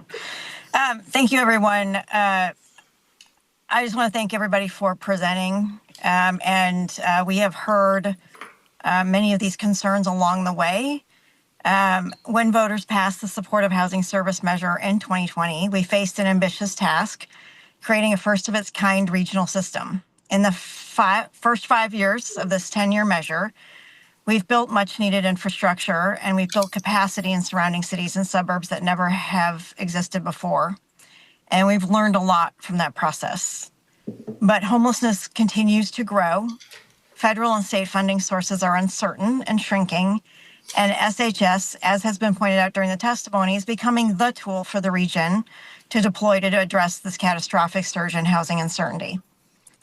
It is incumbent upon this council to make these crucial resources effective, efficient, and transparent and accountable as possible. That work is not fast, and it is not all in what is before us today. A lot of the things that have been pointed out that still need to be discussed, and I am in agreement with the majority of them. But today's deliberation is a meaningful first step. It does not include everything, because we need to make this first step in getting the governance committee put together and start to proceed forward. We got to this ordinance in partnership with the council, with city and county governments, both elected and staff, community groups and leaders, particularly Here Together in the Portland Metro Chamber, and many more who have given their time, thought, and dedication over the last 2 years, including to the President's Work Group and the staff at the Stakeholder Advisory Table. I want to thank everybody for all of that. To our counselors, creating the SHS Regional Policy and Oversight Committee achieves 2 important goals. The first is very simple. When it comes to oversight, 1 body is better than 2. This will be an empowered guiding force with a clear scope and careful structure. More importantly, the expanded membership ensures all voices and perspectives are at the table. Between service providers and community experts, there'll be deeper expertise and understanding. Elected officials from across the region will also be represented and advocate for those who they serve. I think this opportunity for testimony has shown to the council and to all interested stakeholders that there is a need to regionalize this work. There is a need for a table with all of these voices represented, because there is clearly a lack of distrust, and that does hold us back. And the only way to overcome that distrust is to have a table where we have to work through those issues together and look each other in the eye. It does not happen. And it does not happen with the accountability that we all deserve and expect without the elected officials at the table. Because in the end, the elected officials are the ones that have to actually carry out the work to provide and bring everybody together, especially at the county level. I want to acknowledge that a lot of this work is done at the county level, and we need to make sure that we are working together across the jurisdictions and across all of the interests. So I think this is a very balanced approach. I want to thank the council. There are obviously some strong opinions and lively debate along the way, but that is exactly why we need to have this type of representation at the table. To the very specific issue that's been brought up on the size of the committee, there is never going to be a perfect. And by decreasing the size, we risk reducing the number of actual voices that need to be at the table. Increasing it will increase the level of complexity even further. But this is not the last time we will have this discussion. It is baked into the conversation that we review this annually. And I think we need to in order to make significant movement forward. We need to be a learning organization. We need to be a learning region. This is the first time we're really digging into having a regional conversation. We've made steps, but this is the first time. And I think that we all need to recognize and respect the fact that every single one of these folks that we've recognized need to be at the table. And we'll just have to make sure that there are other ways for folks to be engaged, whether it's with the counties or whether it's with technical committees within the Metro system. So while this is the first step, and it's a significant one, I look forward to our final vote on December 16th, because if we do not move forward, this delays putting the governance on a streamlined, accountable track, and it delays the other reforms that we need to make in 2026 to best steward this critical resource. So thank you. Great, thank you, Madam President, for those remarks. Councilors, I think we're going to start with some proposed amendments that have already come in, and then open the space back up after that for additional amendments or discussion. Does that sound okay? Okay, so councilors, you have in front of you printed copies of three proposed amendments. For members of the audience, there are several copies available at the clerk's desk. So first, we'll entertain a motion to consider the first amendment. Councilor Lewis. I would move in amendment number 1. Oh boy, hold on. I move to amend Exhibit A to Ordinance 25-1539 as introduced to change Metro Code Section 2.19.280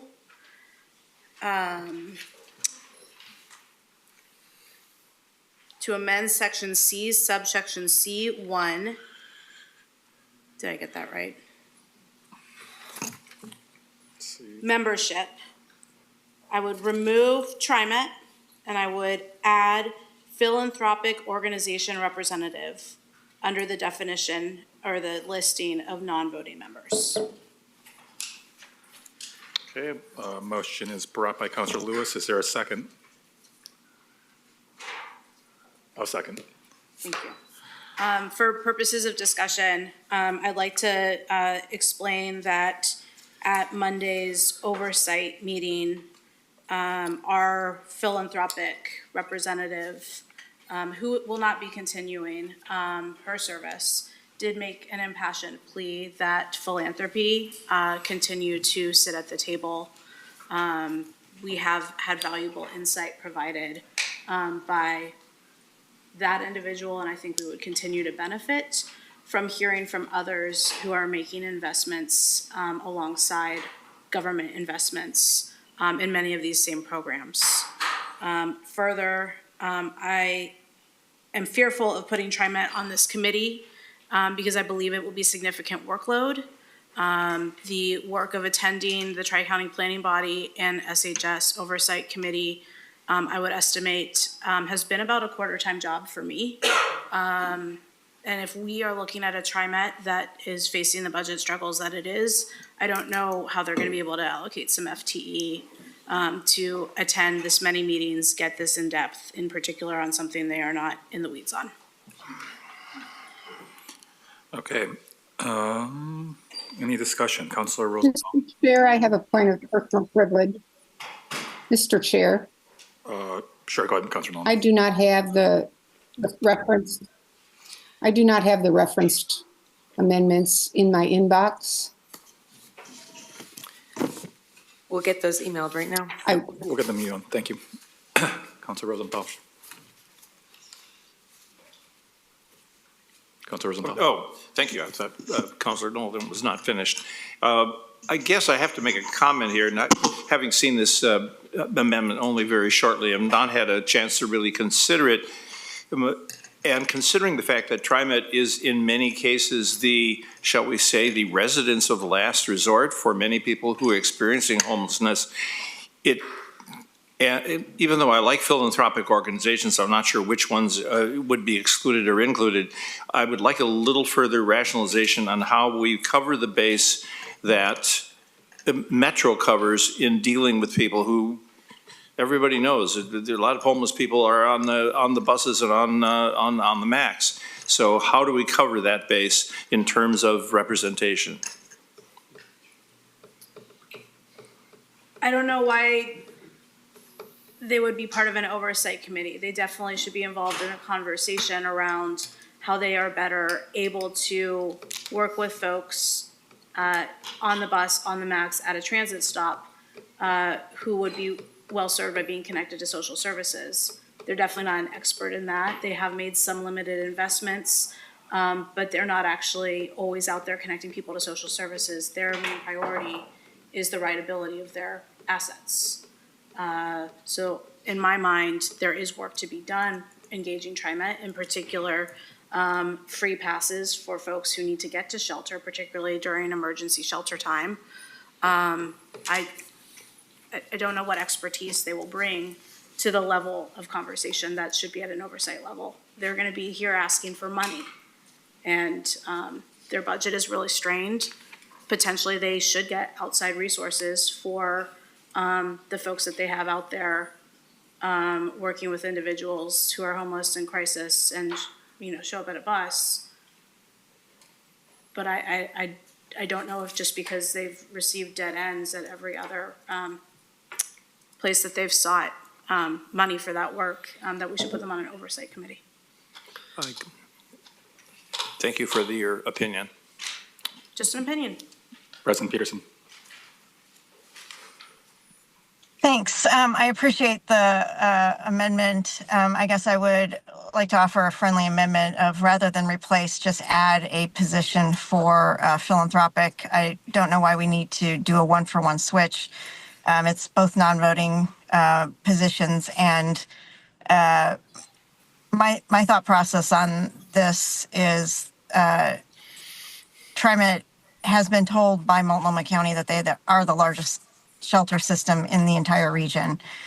And they have not been able to have a place at the table to coordinate. This is not, I think we need to keep the regional approach to a regional approach, in my opinion. That's not just the distribution and effectiveness of the SHS money, but what we're really trying to do is make sure that the entire system is working together and that all voices are heard. They are obviously not a social service provider, and they do not receive SHS funds as of yet, and that's why I specifically put them as a TriMet as a non-voting rep. But the coordination is key here, and it's been lacking. And I think this is an opportunity for us, again, to add voices, to build a coalition of interest around this topic, to make sure that we are coordinated moving forward. So I'm not for this amendment as written, but if it were to add a new non-voting position for philanthropic, I would certainly be voting for that, but not for a replacement. Councilor Nolan.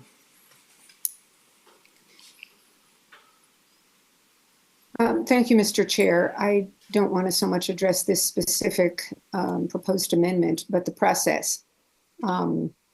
As you all know, I just now received proposed amendments, and yet we've heard for the last hour and a half about the process we went through, engaging a lot of community allies, a lot of local government allies, a lot of recipients of input. And I am troubled that we have amendments that at least one of us has not seen before we are taking them up. And I want us to give the Metro Council itself enough time to absorb the proposed amendments before we are asked to take action on them. Understood. Mr. Chair, are we taking votes on these amendments today? We are, Do you yes. intend to do that? Yes. Then my comments are even more profound. I think that's completely irresponsible to the people who are ultimately given the authority by the voters and the responsibility to make this program work. Understood. Councilor Rosenthal, do you have a follow-up? Pardon? Did you have another comment? Well, I tend to agree with Councilor Nolan, with the exception of the Third Amendment, which I think is fairly straightforward and represents a longstanding policy. And I was just going to ask whether President Peterson suggested a, quote, friendly amendment, but I haven't heard an amendment to the amendment made. So I guess we are not moving forward on that suggestion. Was that correct? I think we'd have to vote on it. A friendly amendment can be made if there's a motion. I'll just, as your parliamentarian, I will say, if MCP wants to amend Councilor Lewis's amendment, she can do so. I have not heard a motion yet on the table to Councilor Rosenthal's point. It is possible for that to occur, but no motion to do so is yet pending, and there has been no second on that. I think MCP was, President Peterson was suggesting what she might do if others don't favor. Then I will move to make an amendment to the amendment to recognize that TriMet will remain on and will add one additional non-voting member as a philanthropic organization. I will second that. Okay, well.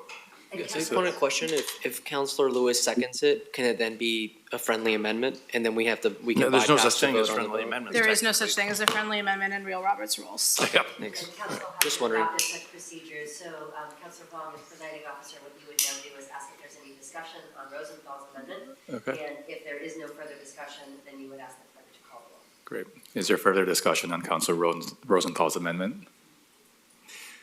I have a Councilor question Gonzalez. that's, I guess, adjacent to it. In the original amendment brought forward by Councilor Lewis, there was a conversation about TriMet's capacity. And so I'm wondering if we've had a conversation with TriMet about their capacity, or if it's an assumption, or if you've had conversations with TriMet about. I have. So can we just talk about that briefly, or can I get some context? Yes, I talked to JC Vanetta over at TriMet, and they were very grateful So and receptive to the ability to be part of a conversation. Okay, thanks, President Peter. So if I'm to understand it, they are saying that they would have the capacity and would prioritize attending. Okay, thank you. Yes. Just wanted to get to that. Thank you. Okay, well, seeing no further discussion, I think we're voting on adding TriMet in a non-voting capacity only without the replacement. Not TriMet, philanthropic. Sorry, philanthropic, that's correct. We had to vote on First, we need to vote on Councilor Rosenthal's amendment, Got it. which would reinsert TriMet as a member. And then if that amendment is adopted, we would go to Councilor Lewis's amendment and vote on that. Understood. Okay, well, let's vote on Councilor Rosenthal's amendment. Georgia, will you call the roll? Yes, Councilor Nolan, Yes. Councilor Rosenthal, Yes. Councilor Gonzalez, Yes. Councilor Lewis, Yes. Council President Peterson, Yes. Presiding Officer Wong. Aye. The motion passes. And now do we go back to the original amendment? Yes, now we go back to to amendment number 1 as amended. Okay. And if there's further discussion, council can have that further discussion. If not, the clerk would call the roll. Is there further discussion? I see Councilor Nolan with their hand up. Oh, Councilor Nolan. Thanks, Mr. Chair. I am inclined to agree with comments many of our witnesses today brought to us about the size of an effective governing body. And by adding people, we are going in the wrong direction. So until we see some reductions, I'm not supportive of adding any members. Let's call the roll then. Okay, Councilor Lewis, Yes. Councilor Gonzalez, No. Councilor Rosenthal, Yes. Councilor Nolan, No. Council President Peterson Aye. and Councilor Wong. Aye. The motion passes. Okay, well, councilors, barring any objection, I'd also like to bring my own amendment number 2. I move to amend Exhibit A to ordinance number 25-139 as amended for section C and subsection C1 as described in amendment number 2, which is to strike 21 members and replace it with 23 members, and to add academia to the list of homeless service experts, and strike 3 members of that group and replace it with 4, and to add 1 organized labor representative representing a service provider to the list of voting members, bringing voting members to 20.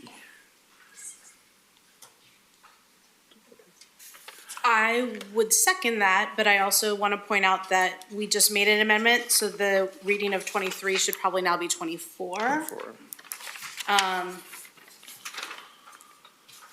So second for purposes of the concept and correcting that to 24. Yes, I think with some of these technical amendments, Council, if I could suggest at the end, I would just like to have your direction to conform the numbers of committee members, et cetera, to the original intent. I think you can direct my office to do so.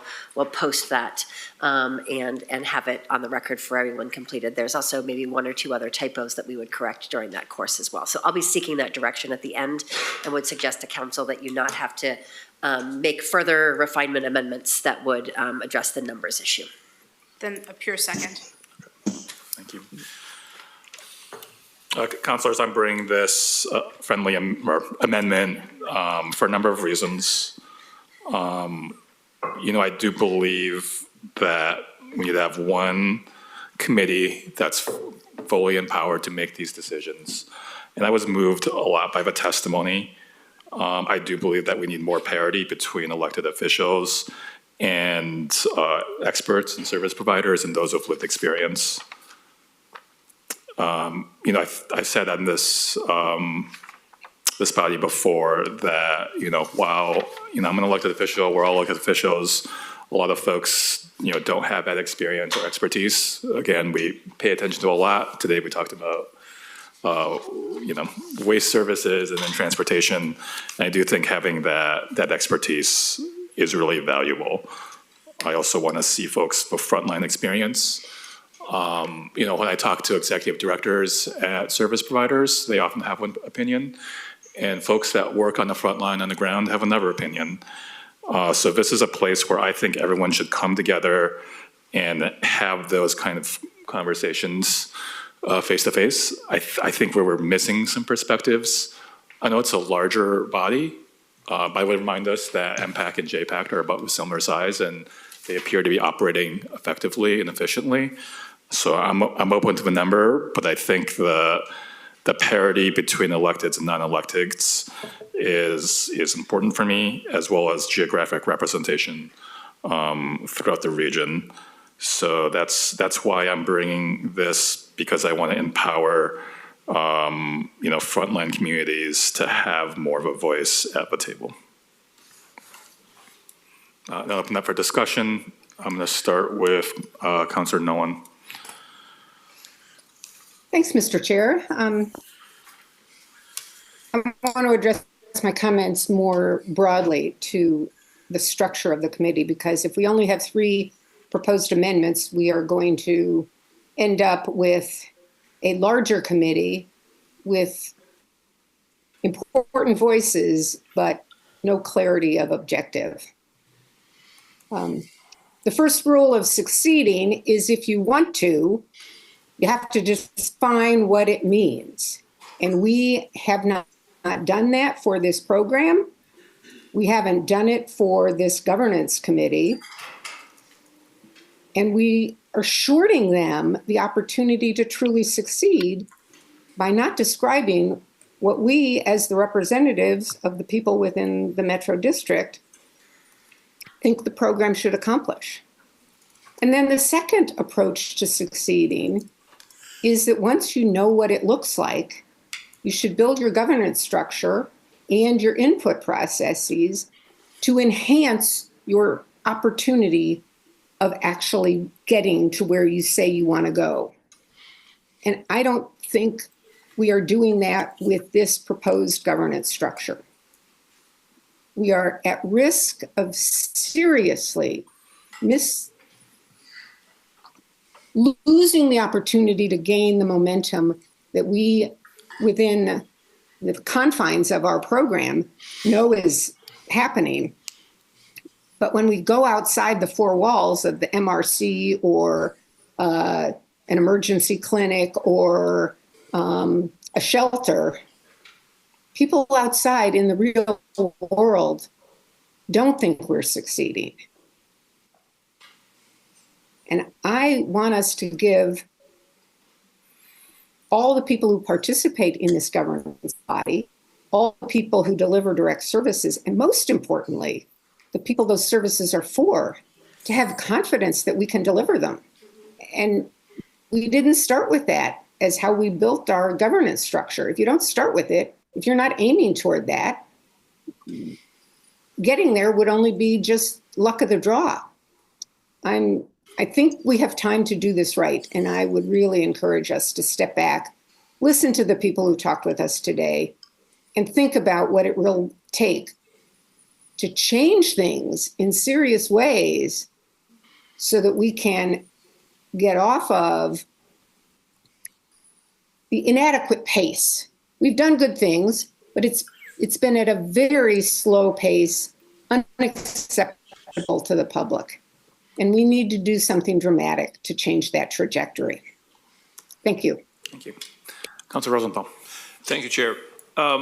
Considering all the comments we heard today regarding the size of the committee, considering we just voted to add one member to the committee, I have to make this comment that I'll make later again, is we should not think of this as the committee that we're going to end up with. One of the things that should be added to the resolution is it's one of its primary authorities should be to evaluate the best committee structure or committees that can best serve both the needed people as well as the elected officials, both of which have stake in the game. So in this case, I would move to table this motion until a future consideration.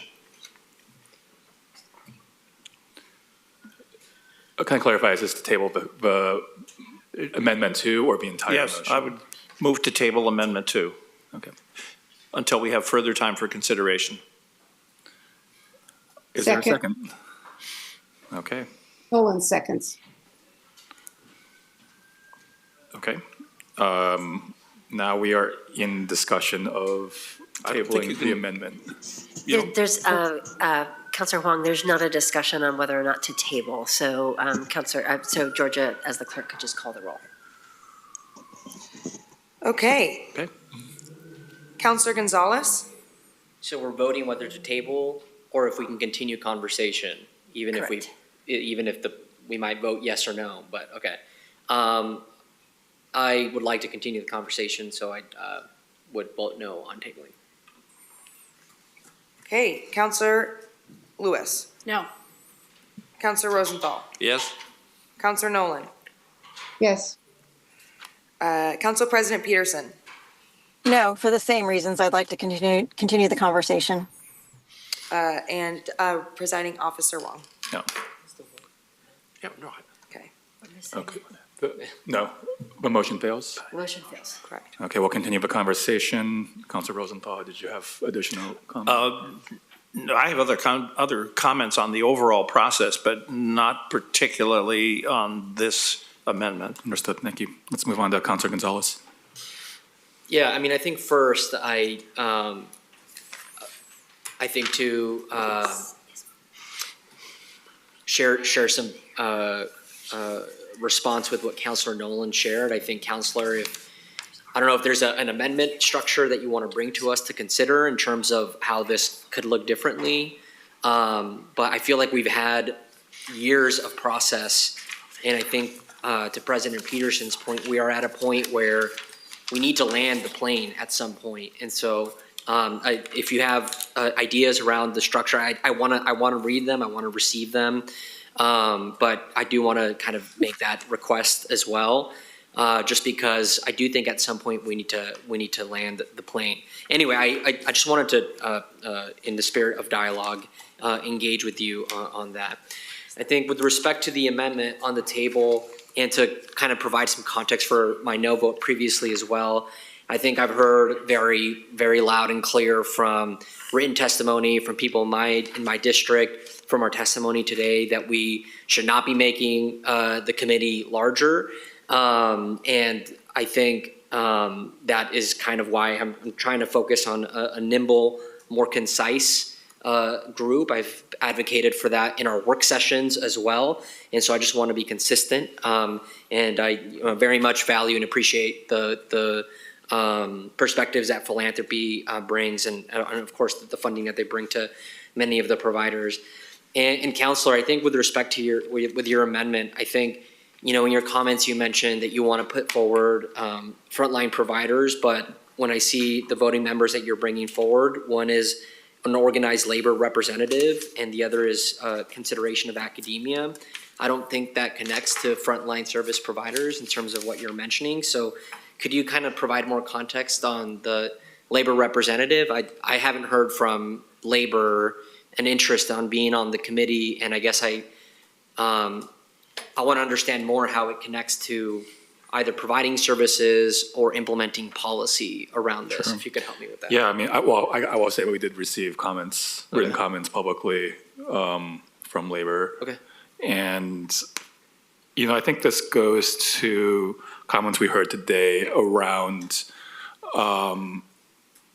the expertise of frontline workers and also kind of like the workforce development and pay structures that this committee would eventually, hopefully be empowered to tackle. And I want to be clear, my amendment says labor representative, not just from the union, but like a labor representative working at one of the service providers. Oh, I see so what like you're a frontline staffer. So I just want to make sure that's clear. And Okay. again, like the perspectives that we get from folks directly working on the ground often, may not be the same as an executive director's. So if we're going to talk about workforce compensation and things like that, I think representation, from the workers are warranted on this committee. I don't know about adding more folks. I think, having more conversation around the composition would be warranted, but I do believe that we should have more parity between electeds and non-electeds for many reasons that we heard today. I think everyone should have a voice at the table, and all perspectives should be considered. I think everyone's going to have different motivations, and we should just have it all in one place and talk it out. Yeah, thanks. Thank you for clarifying. And I think the spirit of what you just mentioned, I don't think I interpreted that when I read organized labor. So I appreciate hearing that a little bit more and how that connects to your comments. I'm glad I asked.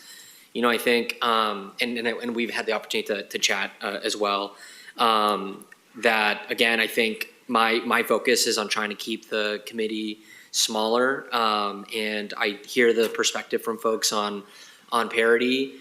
I think my own opinion is that a lot of the issues that we've experienced is actually the lack of alignment of officials from across the region and people feeling like they're at the table or not. And so I do think that the perspective that the balance as is fair and will help us, in my opinion, for the second phase of this SHS program. So I at this point, I don't see myself supporting your amendment, but I want to appreciate you for bringing it forward. Let's go with Councilor Lewis. Sure, thank you so much for bringing this forward. I do believe that it's insightful for two reasons. One, to bring the parity so that we have a balanced committee between electeds and non-electeds. And I also think bringing in academia and a frontline service provider who's in a frontline role, not an executive role, makes a lot of sense. In looking at other committees and structures that we use at Metro, 17 is the number at JPAC. MPAC is 29 if you include voting and non-voting. And the level of trust that we've had to get there with 29 people, with their largest decision being recommending urban growth boundary decisions and land use. It wasn't too long ago that people were asking, why is a school board member sitting at a table that's making UGB decisions? Well, it's because right now in my district, there are schools that might close because the enrollment forecast is so low because urban growth boundary and land use decisions around infill mean that we don't have enough people moving in with families. So I am a big tent person when it comes to the work that we do. When I think through who's already included at the table, and I look at the long list of elected officials that or elected positions that we've put there, I'm going to channel the Oversight Committee for Monday, which I wish I had an exact quote. The minutes aren't ready yet. But elected officials better show up. They've asked for a year and a half to have a seat at the table. Well, guess what? 3 of them already do, and the only one who comes is Catherine Harrington. I've never seen my county commissioner in Clackamas County join me in the excruciatingly long 2.5-hour meetings. I have seen Chair Vega Peterson, I think, twice. They already have a seat at the table. It doesn't include a vote, but they've already been invited to the table. City folks haven't been, but I hear regularly from my mayors with ideas. They pepper me with questions. I think if we give them the opportunity, they will come, they will be additive. And if, as it's been said, they don't have a dog in this fight, so be it. The more eyes working towards the good of the public with good ideas and good intention, the better. Thank you. President Peterson.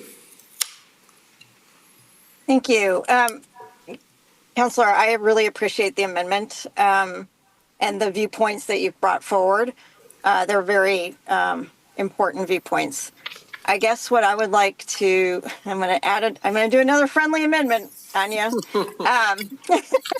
And I have two options for the council to consider.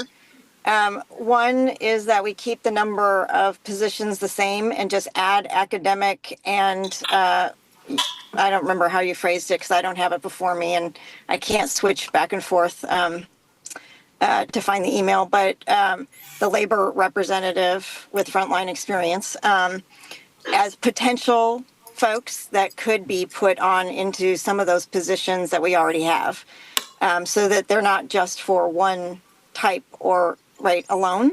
That's one way to do it. The second would be to add one more position, and it could be academic or labor.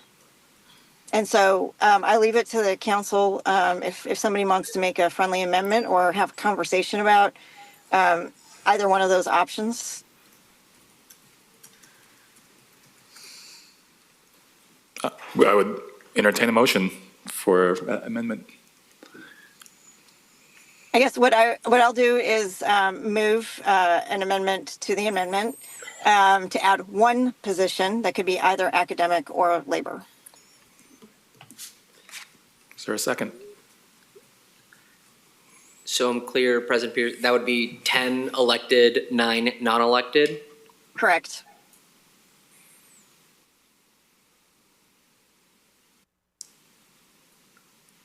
And if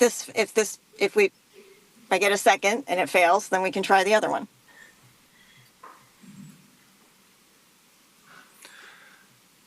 Okay, seeing no second. Motion All fails. right. Let me make another motion then. That would I'm trying put add in to the existing committee structure on the non-elected side that somebody from the academic field or a labor rep from firsthand experience, frontline experience, be included as one of the potential positions when we're recruiting. Non-voting or voting? It would be part of the voting structure that's already there. We would just add. It would be one of the 3. Yeah, that's correct. If it would be helpful for me to try to restate, and President Peterson, tell me if I get this right, I think what you would be doing is amending amendment number 2, so Councillor Huang's proposal, and you would be striking the provision that would allow for a new seat for an organized labor representative, and you would also be maintaining the number of homeless service experts at only 3 total, but adding academia and organized labor as the types of homelessness or homeless service experts that could be in those seats. That's correct. I'll second that. Okay, we have a second. Motion brought by President Peterson, second by Councilor Gonzalez. Is there further discussion? Councilor Nolan? Yes, thank you. If we're going to make any changes to this list, I strongly object to striking the word organized from labor representatives. Organized labor is how we protect the compensation, the benefits, this job security, the safety on the job for all workers. And it's especially needed in what we are doing in supportive housing services. So I would object to striking that word, and I think we ought to specifically be talking about, as the original amendment was written, to have an organized labor representative. Karen, I think that wasn't what was moved, right? Thank you, Councilor Nolan. And to your question, Councilor Huang, yes, I believe MCP meant to include organized labor in that. And if I left the word organized out, that was unintentional in my summary. So the positions available with Council President Peterson's amendment would be academia or organized labor. Can I get a clarification that that's the intent of the motion maker? Yep. And I need to ask a clarifying question. Sorry, I know this is very procedural for folks that are still watching. But Councilor Wong, when you shared just now with me, your definition was not just organized labor in terms of a union. You also were talking about potential workers that are in service providers that are not represented by a union as well. So I'm trying to see those things and how they balance based off of what I understood the spirit of Councilor Wong is versus now what Councilor Nolan is mentioning. And I want to be just very granular on this, just because I want to make sure I know what I'm voting on. Thank you. So can we talk about that, or is that? Absolutely, you can talk about that. This is a place for, I think, we don't need to develop definitions, but to put on the record what your legislative intent is by a meaning. And I think that there appears, as you've just enunciated, Councilor Gonzalez, a potential difference in definition of what this role would be. So I think council should talk about it and have their legislative and have your legislative intent clear. For me, my intent was frontline worker in a union at a service provider. Okay, at a union, but if they're not in a union at a service provider, then they wouldn't be able to be here. That's correct. Okay. In my. All right, perfect. Thank you. I just wanted to make sure I understand. And that was my intent as well with my motion. Okay, thank you. And I think Councilor Nolan, I think that covers what you were hoping for as well. Doesn't completely cover. Okay. But thank you. The proposed amendment to the original amendment basically creates an organized labor worker or representative as an example, not as a dedicated seat, and puts it in the equivalent space as an academic researcher. And I think I've been convinced by conversations I've had before today and by testimony today that there's real value in adding a representative of organized labor involved in provision of supportive housing services to the committee itself, not as an example of a position that is an expert in housing services. So I will be voting no on the amendment to the amendment. Just that's what it all boils down to. Understood. Thank you. Councilor Rosenthal. Thank you, Chair. Yeah, this is a complicated matter. In principle, I support having academia represented. There are schools that deal with these issues that have expertise that would be valuable. And of course, I support having some sort of representation of labor, organized labor, involved in the speaking and the voice. However, this would dilute the kind of selection of the three people that we have. And I think we heard testimony today that representative of only three people is probably insufficient. So at this point, I think I will have to be voting against both the amendment to the amendment as well as the original amendment. Okay, let's call the roll for the amendment. Okay. Councilor Nolan, No. Counselor Gonzalez. Aye. Counselor Rosenthal. No. Counselor Lewis. Just the amendment to the amendment, no. Council President Peterson. Aye. Presiding Officer Wong. No. I appreciate it. The motion fails. The motion fails, yeah. So now we return to Councillor Huang's original amendment, which you have in writing before you as amendment number 2. Yes. Any further discussion on the original amendment? Could you repeat exactly how it's amended? It's not. Oh, it's not? No, That's it's it. as you have number 2 before you, all amendments to the amendment failed, and so it's as okay. I drafted thought you before said it you passed. as amendment number 2. Never mind. Sorry. Any other further discussion? Nope. Georgia, would you please call the roll? Yes. Counselor Lewis. Aye. Counselor Gonzalez. No. Counselor Rosenthal. No. Counselor Nolan. Aye. Council President Peterson. No. Counselor Wong. Aye. And the motion fails. Motion fails. Okay. Councilor Lewis. Yes, I would move to amend Exhibit A, Ordinance 25-1539 as amended, Section F, subsection 5, as described in Amendment Number 3, which would specify the following provision. And as stated, all other members and alternates will be appointed by the council president and confirmed by the Metro Council, and at least one member will live and/or work in each Metro Council district.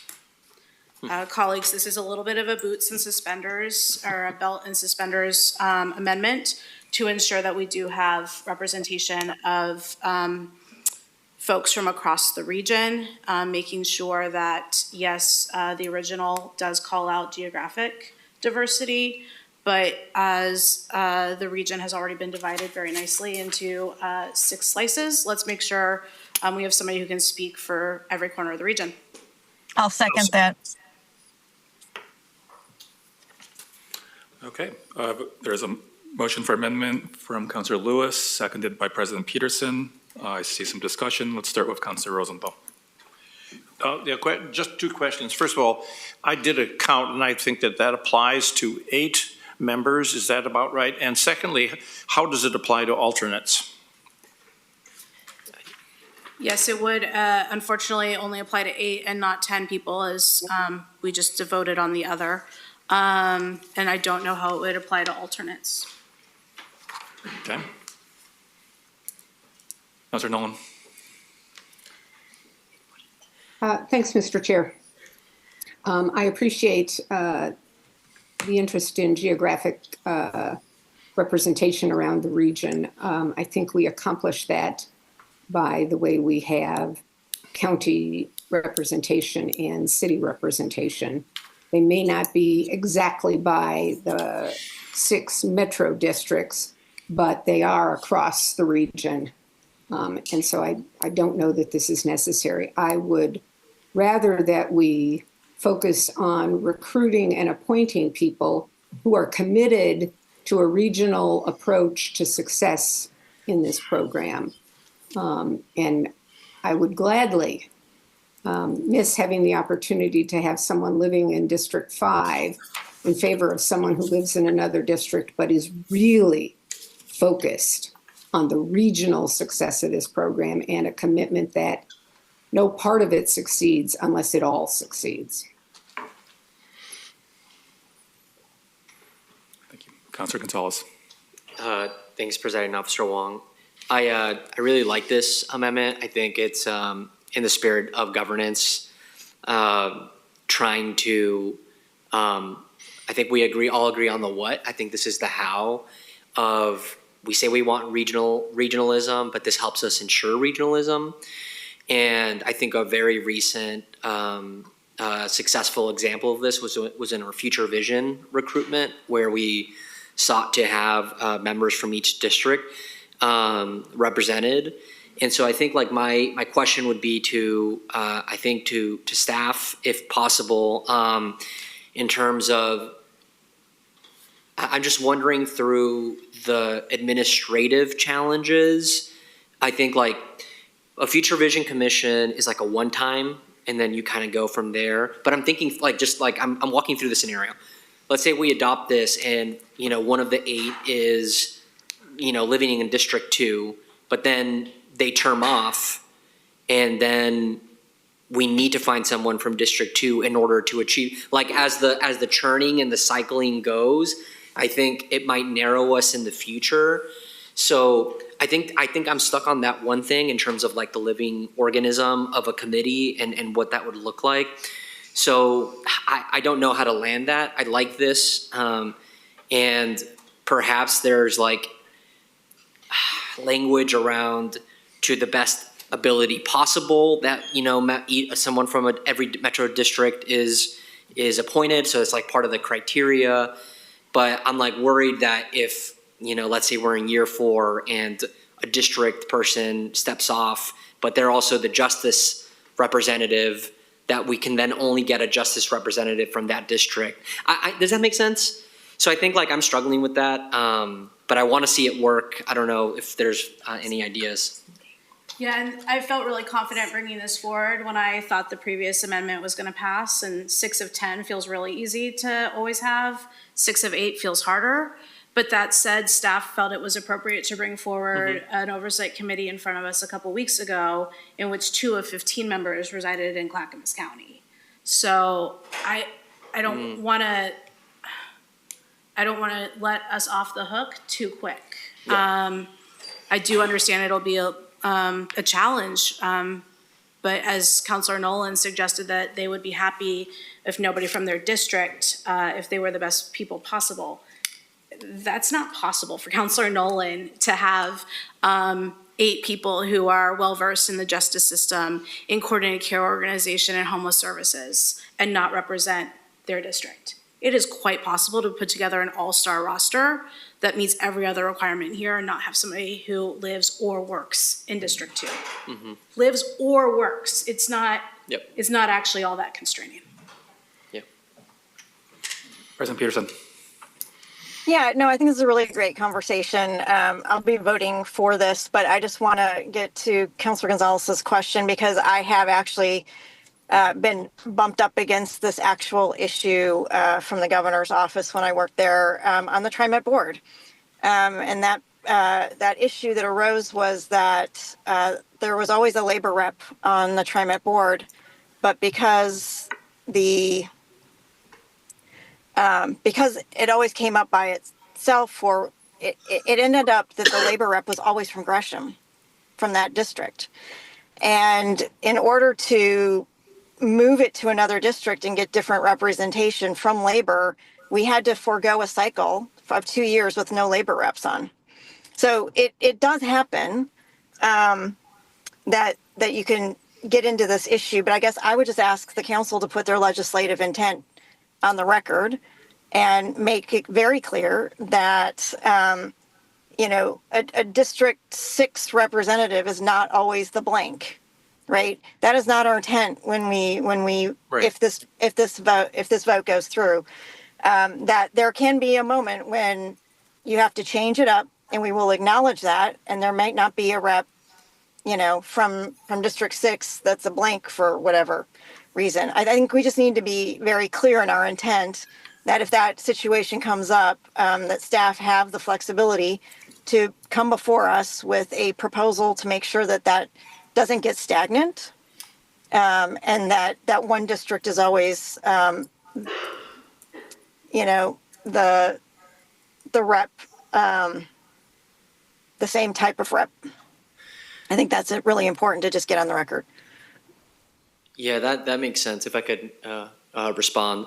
So I want to vote for this as well, which is why I'm trying to figure out that niggling thing in the back of my mind about that. And I am concerned about a scenario where a position would go unfilled for a cycle if it didn't apply for the specific district, like for the example that you mentioned. So I think in terms of legislative intent, I just want to make sure that that we fill every seat, and that this is our I don't know if it's aspirational goal or if we need to get there, but if it comes to I mean, I don't know. It's a big region, and then we have expertise, I think, in all of these areas in those districts. But I'm just worried about that in the future. We can't fill a seat because, you know, seven of the 8 are continuing, and only one of the 8 is not continuing, and then we're kind of pigeonholed into needing to fill from that district, or else we're out of compliance with our own kind of rules.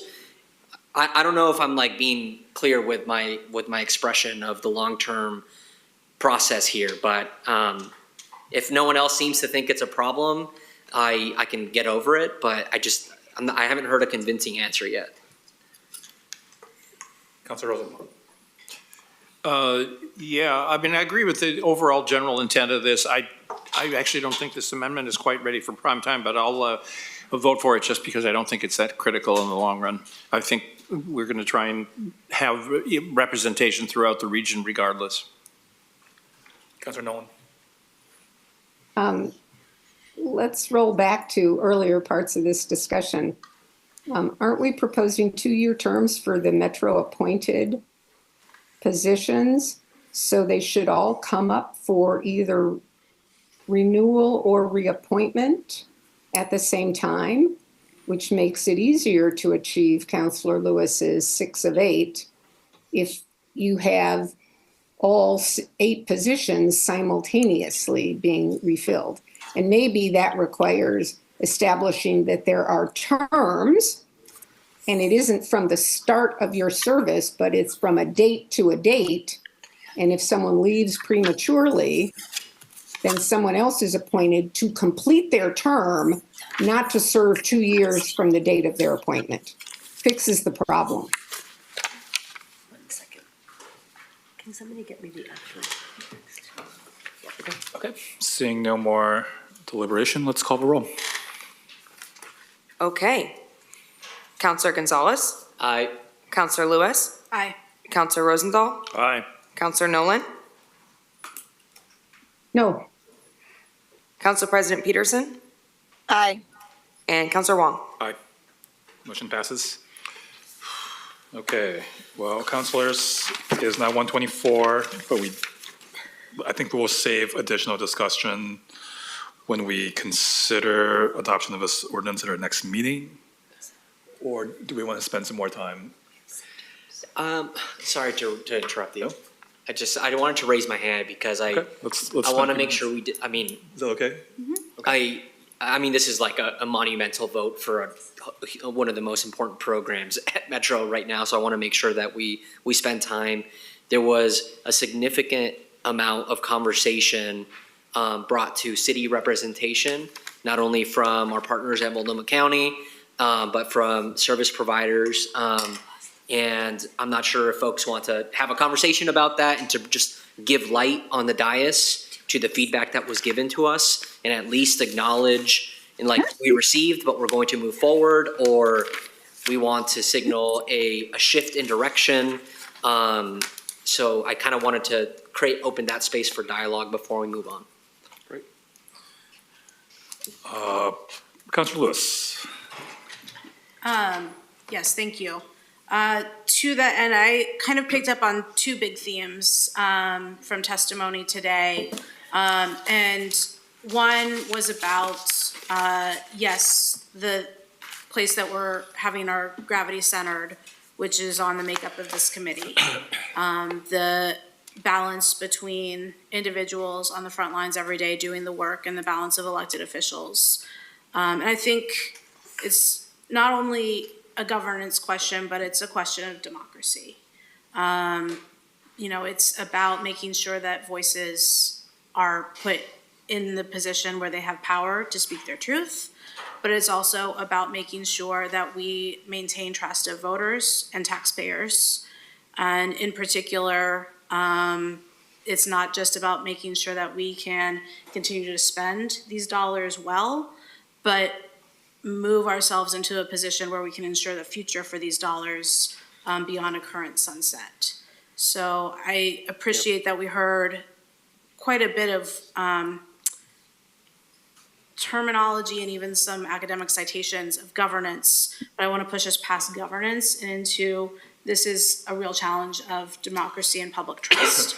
which is why I do believe that having representatives of cities at the table is important. The other place that we heard some texture was around the fact that we haven't taken on KPIs, that we haven't taken on independent audit, that we haven't really been real about how we're going to have a performance improvement management plan for the system. The system doesn't really exist yet. It's a band-aided, duct-taped system.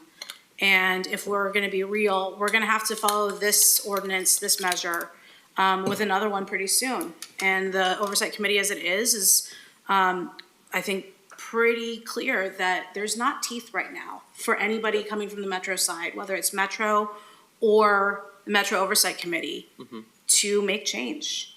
And when it was suggested that Metro start acting like a real funder and not just a check writer, and like, we're not even really a check writer, we're kind of a payment processor. When the money comes in, it lands in the county's bank accounts the week later.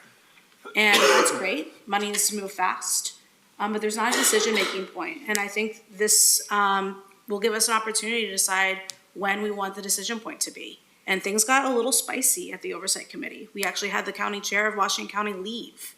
It's hard to storm out of a Zoom room, but she did it. So let's lean into the fact that we're getting spicy here, and it's not gonna be solved in this ordinance in the next 2 weeks, but I would welcome that to come in January, February, March, so that we can get to the real teeth of the matter. Thank you, Council. President Peterson. I just want to echo everything Councilor Lewis said and put an exclamation mark on it. There is no right answer to this.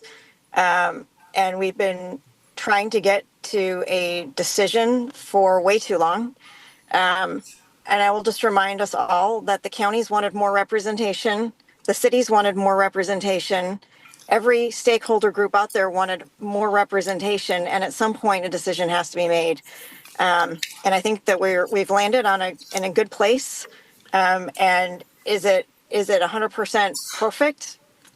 No, but we need to move forward because every day we delay is another day of delay in getting more effective work done on behalf of this region. This is the first step, and we have to be a learning organization, and we have to be okay with where we're at. So thank you. Thank you. Councilor Rosenthal. Yeah, I just want to sort of repeat what I said. I agree this is not the perfect solution, but remember the goal of this is to provide enough consistency and enough unity so that we can move forward, because if we don't extend the SHS measure, then this really doesn't mean anything.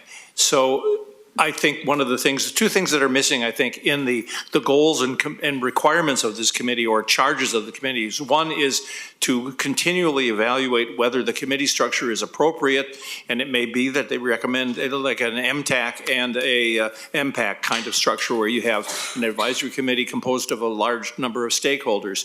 So I think that needs to be added. I also think it needs to be added is their charge needs to be added. Do they have sufficient information and sufficient guidance to be able to address questions that will arise if this is put on the ballot measure, so they have full information to be able to satisfy their various constituencies?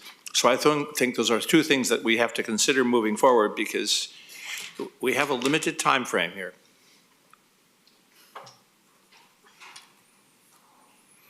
Thank you. Councilor Nolan. Mr. Chair, thanks.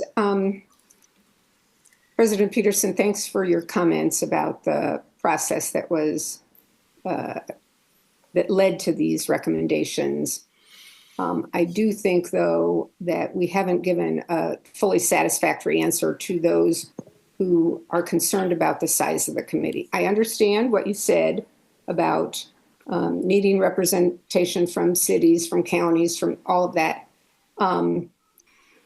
But I think not only the people who testified today, but practitioners in governance would advise us that it is exponentially more difficult to get larger and larger organizations, committees, to pull in the same direction, which is exactly what we need them to do now. And you gave a perfect example of the challenges of trying to think, well, we'll fix it later. no one who gets appointed or no interest group that gets appointed to this committee in the beginning steps is later going to vote to give up their voice on the committee. So if we think that, well, if it's not working, we can just fix it later, I think that's a fool's errand for us to go down. And we should do, as Councilor Lewis has advised us to do, rip the bandage off now. It's not going to get any easier later. I will just close with my comments that I think we're focused here on process and elements of the entire coalition that's needed for success. And we haven't focused with any kind of laser attention on the dynamic of the skill set of collaboration and commitment to common interests and common objectives that will also be critically needed for this to succeed. Thanks.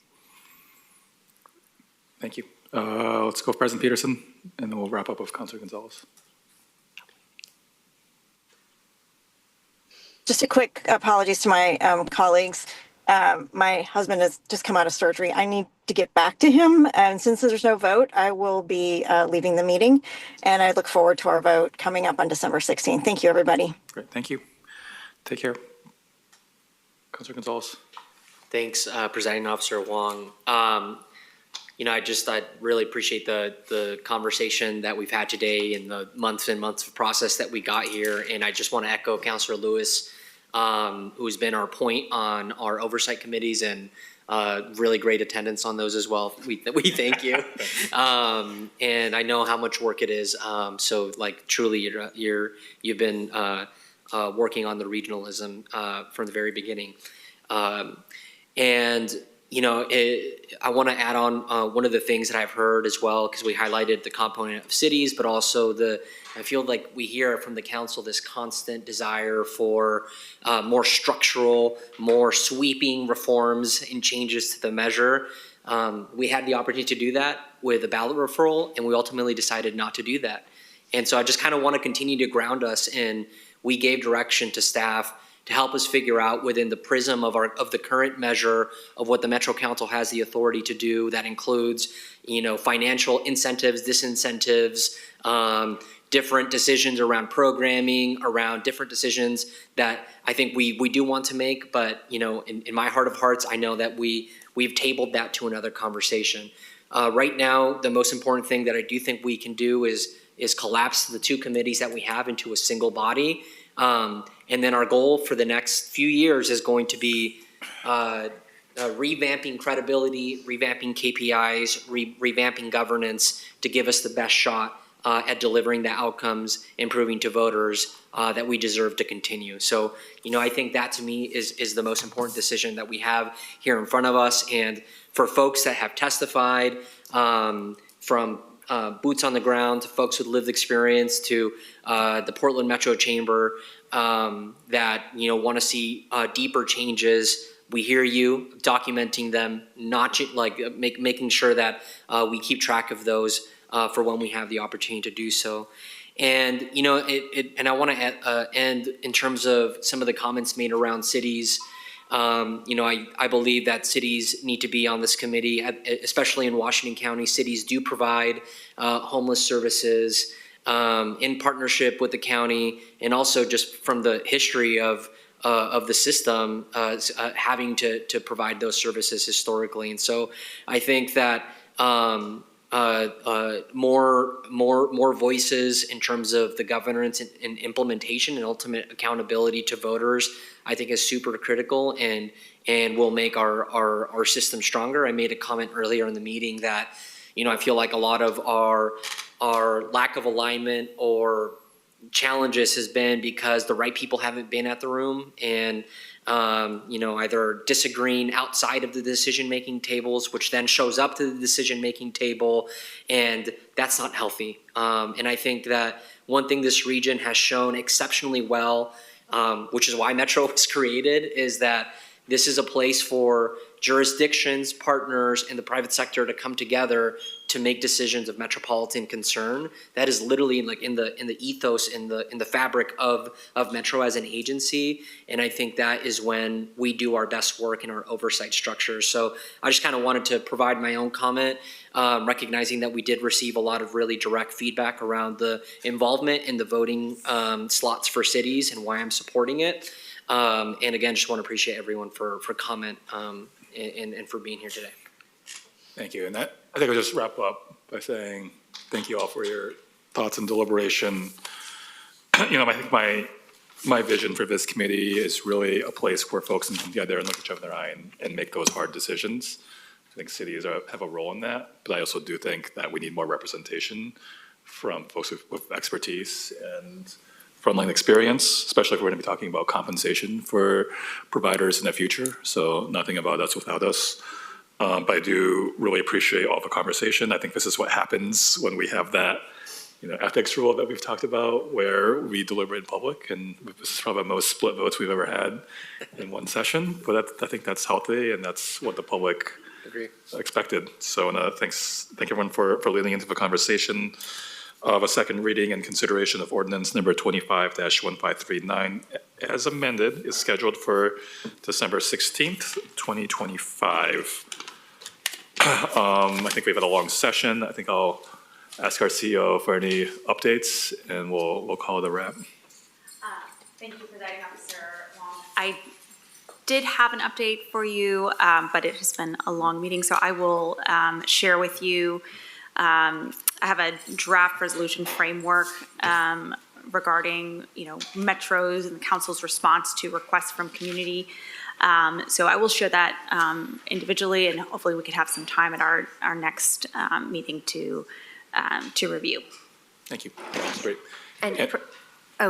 Presiding Officer Wong, do you mind if I ask for sort of my own update? I inferred in the beginning, or during the course of discussion, that we would be correlating any changes in membership and producing it, and I just want to make sure that I have a affirmation from council that Metro Office of Attorney should do that. Yes. Thank you. That's right. And apologies to our Parks and Nature team, John. Well, sorry you got bumped. It was a long and important discussion, but we look forward to our conversation next week. Okay, well, seeing no further business, the council meeting is adjourned. Our next meeting is scheduled for December 16th at 10:30.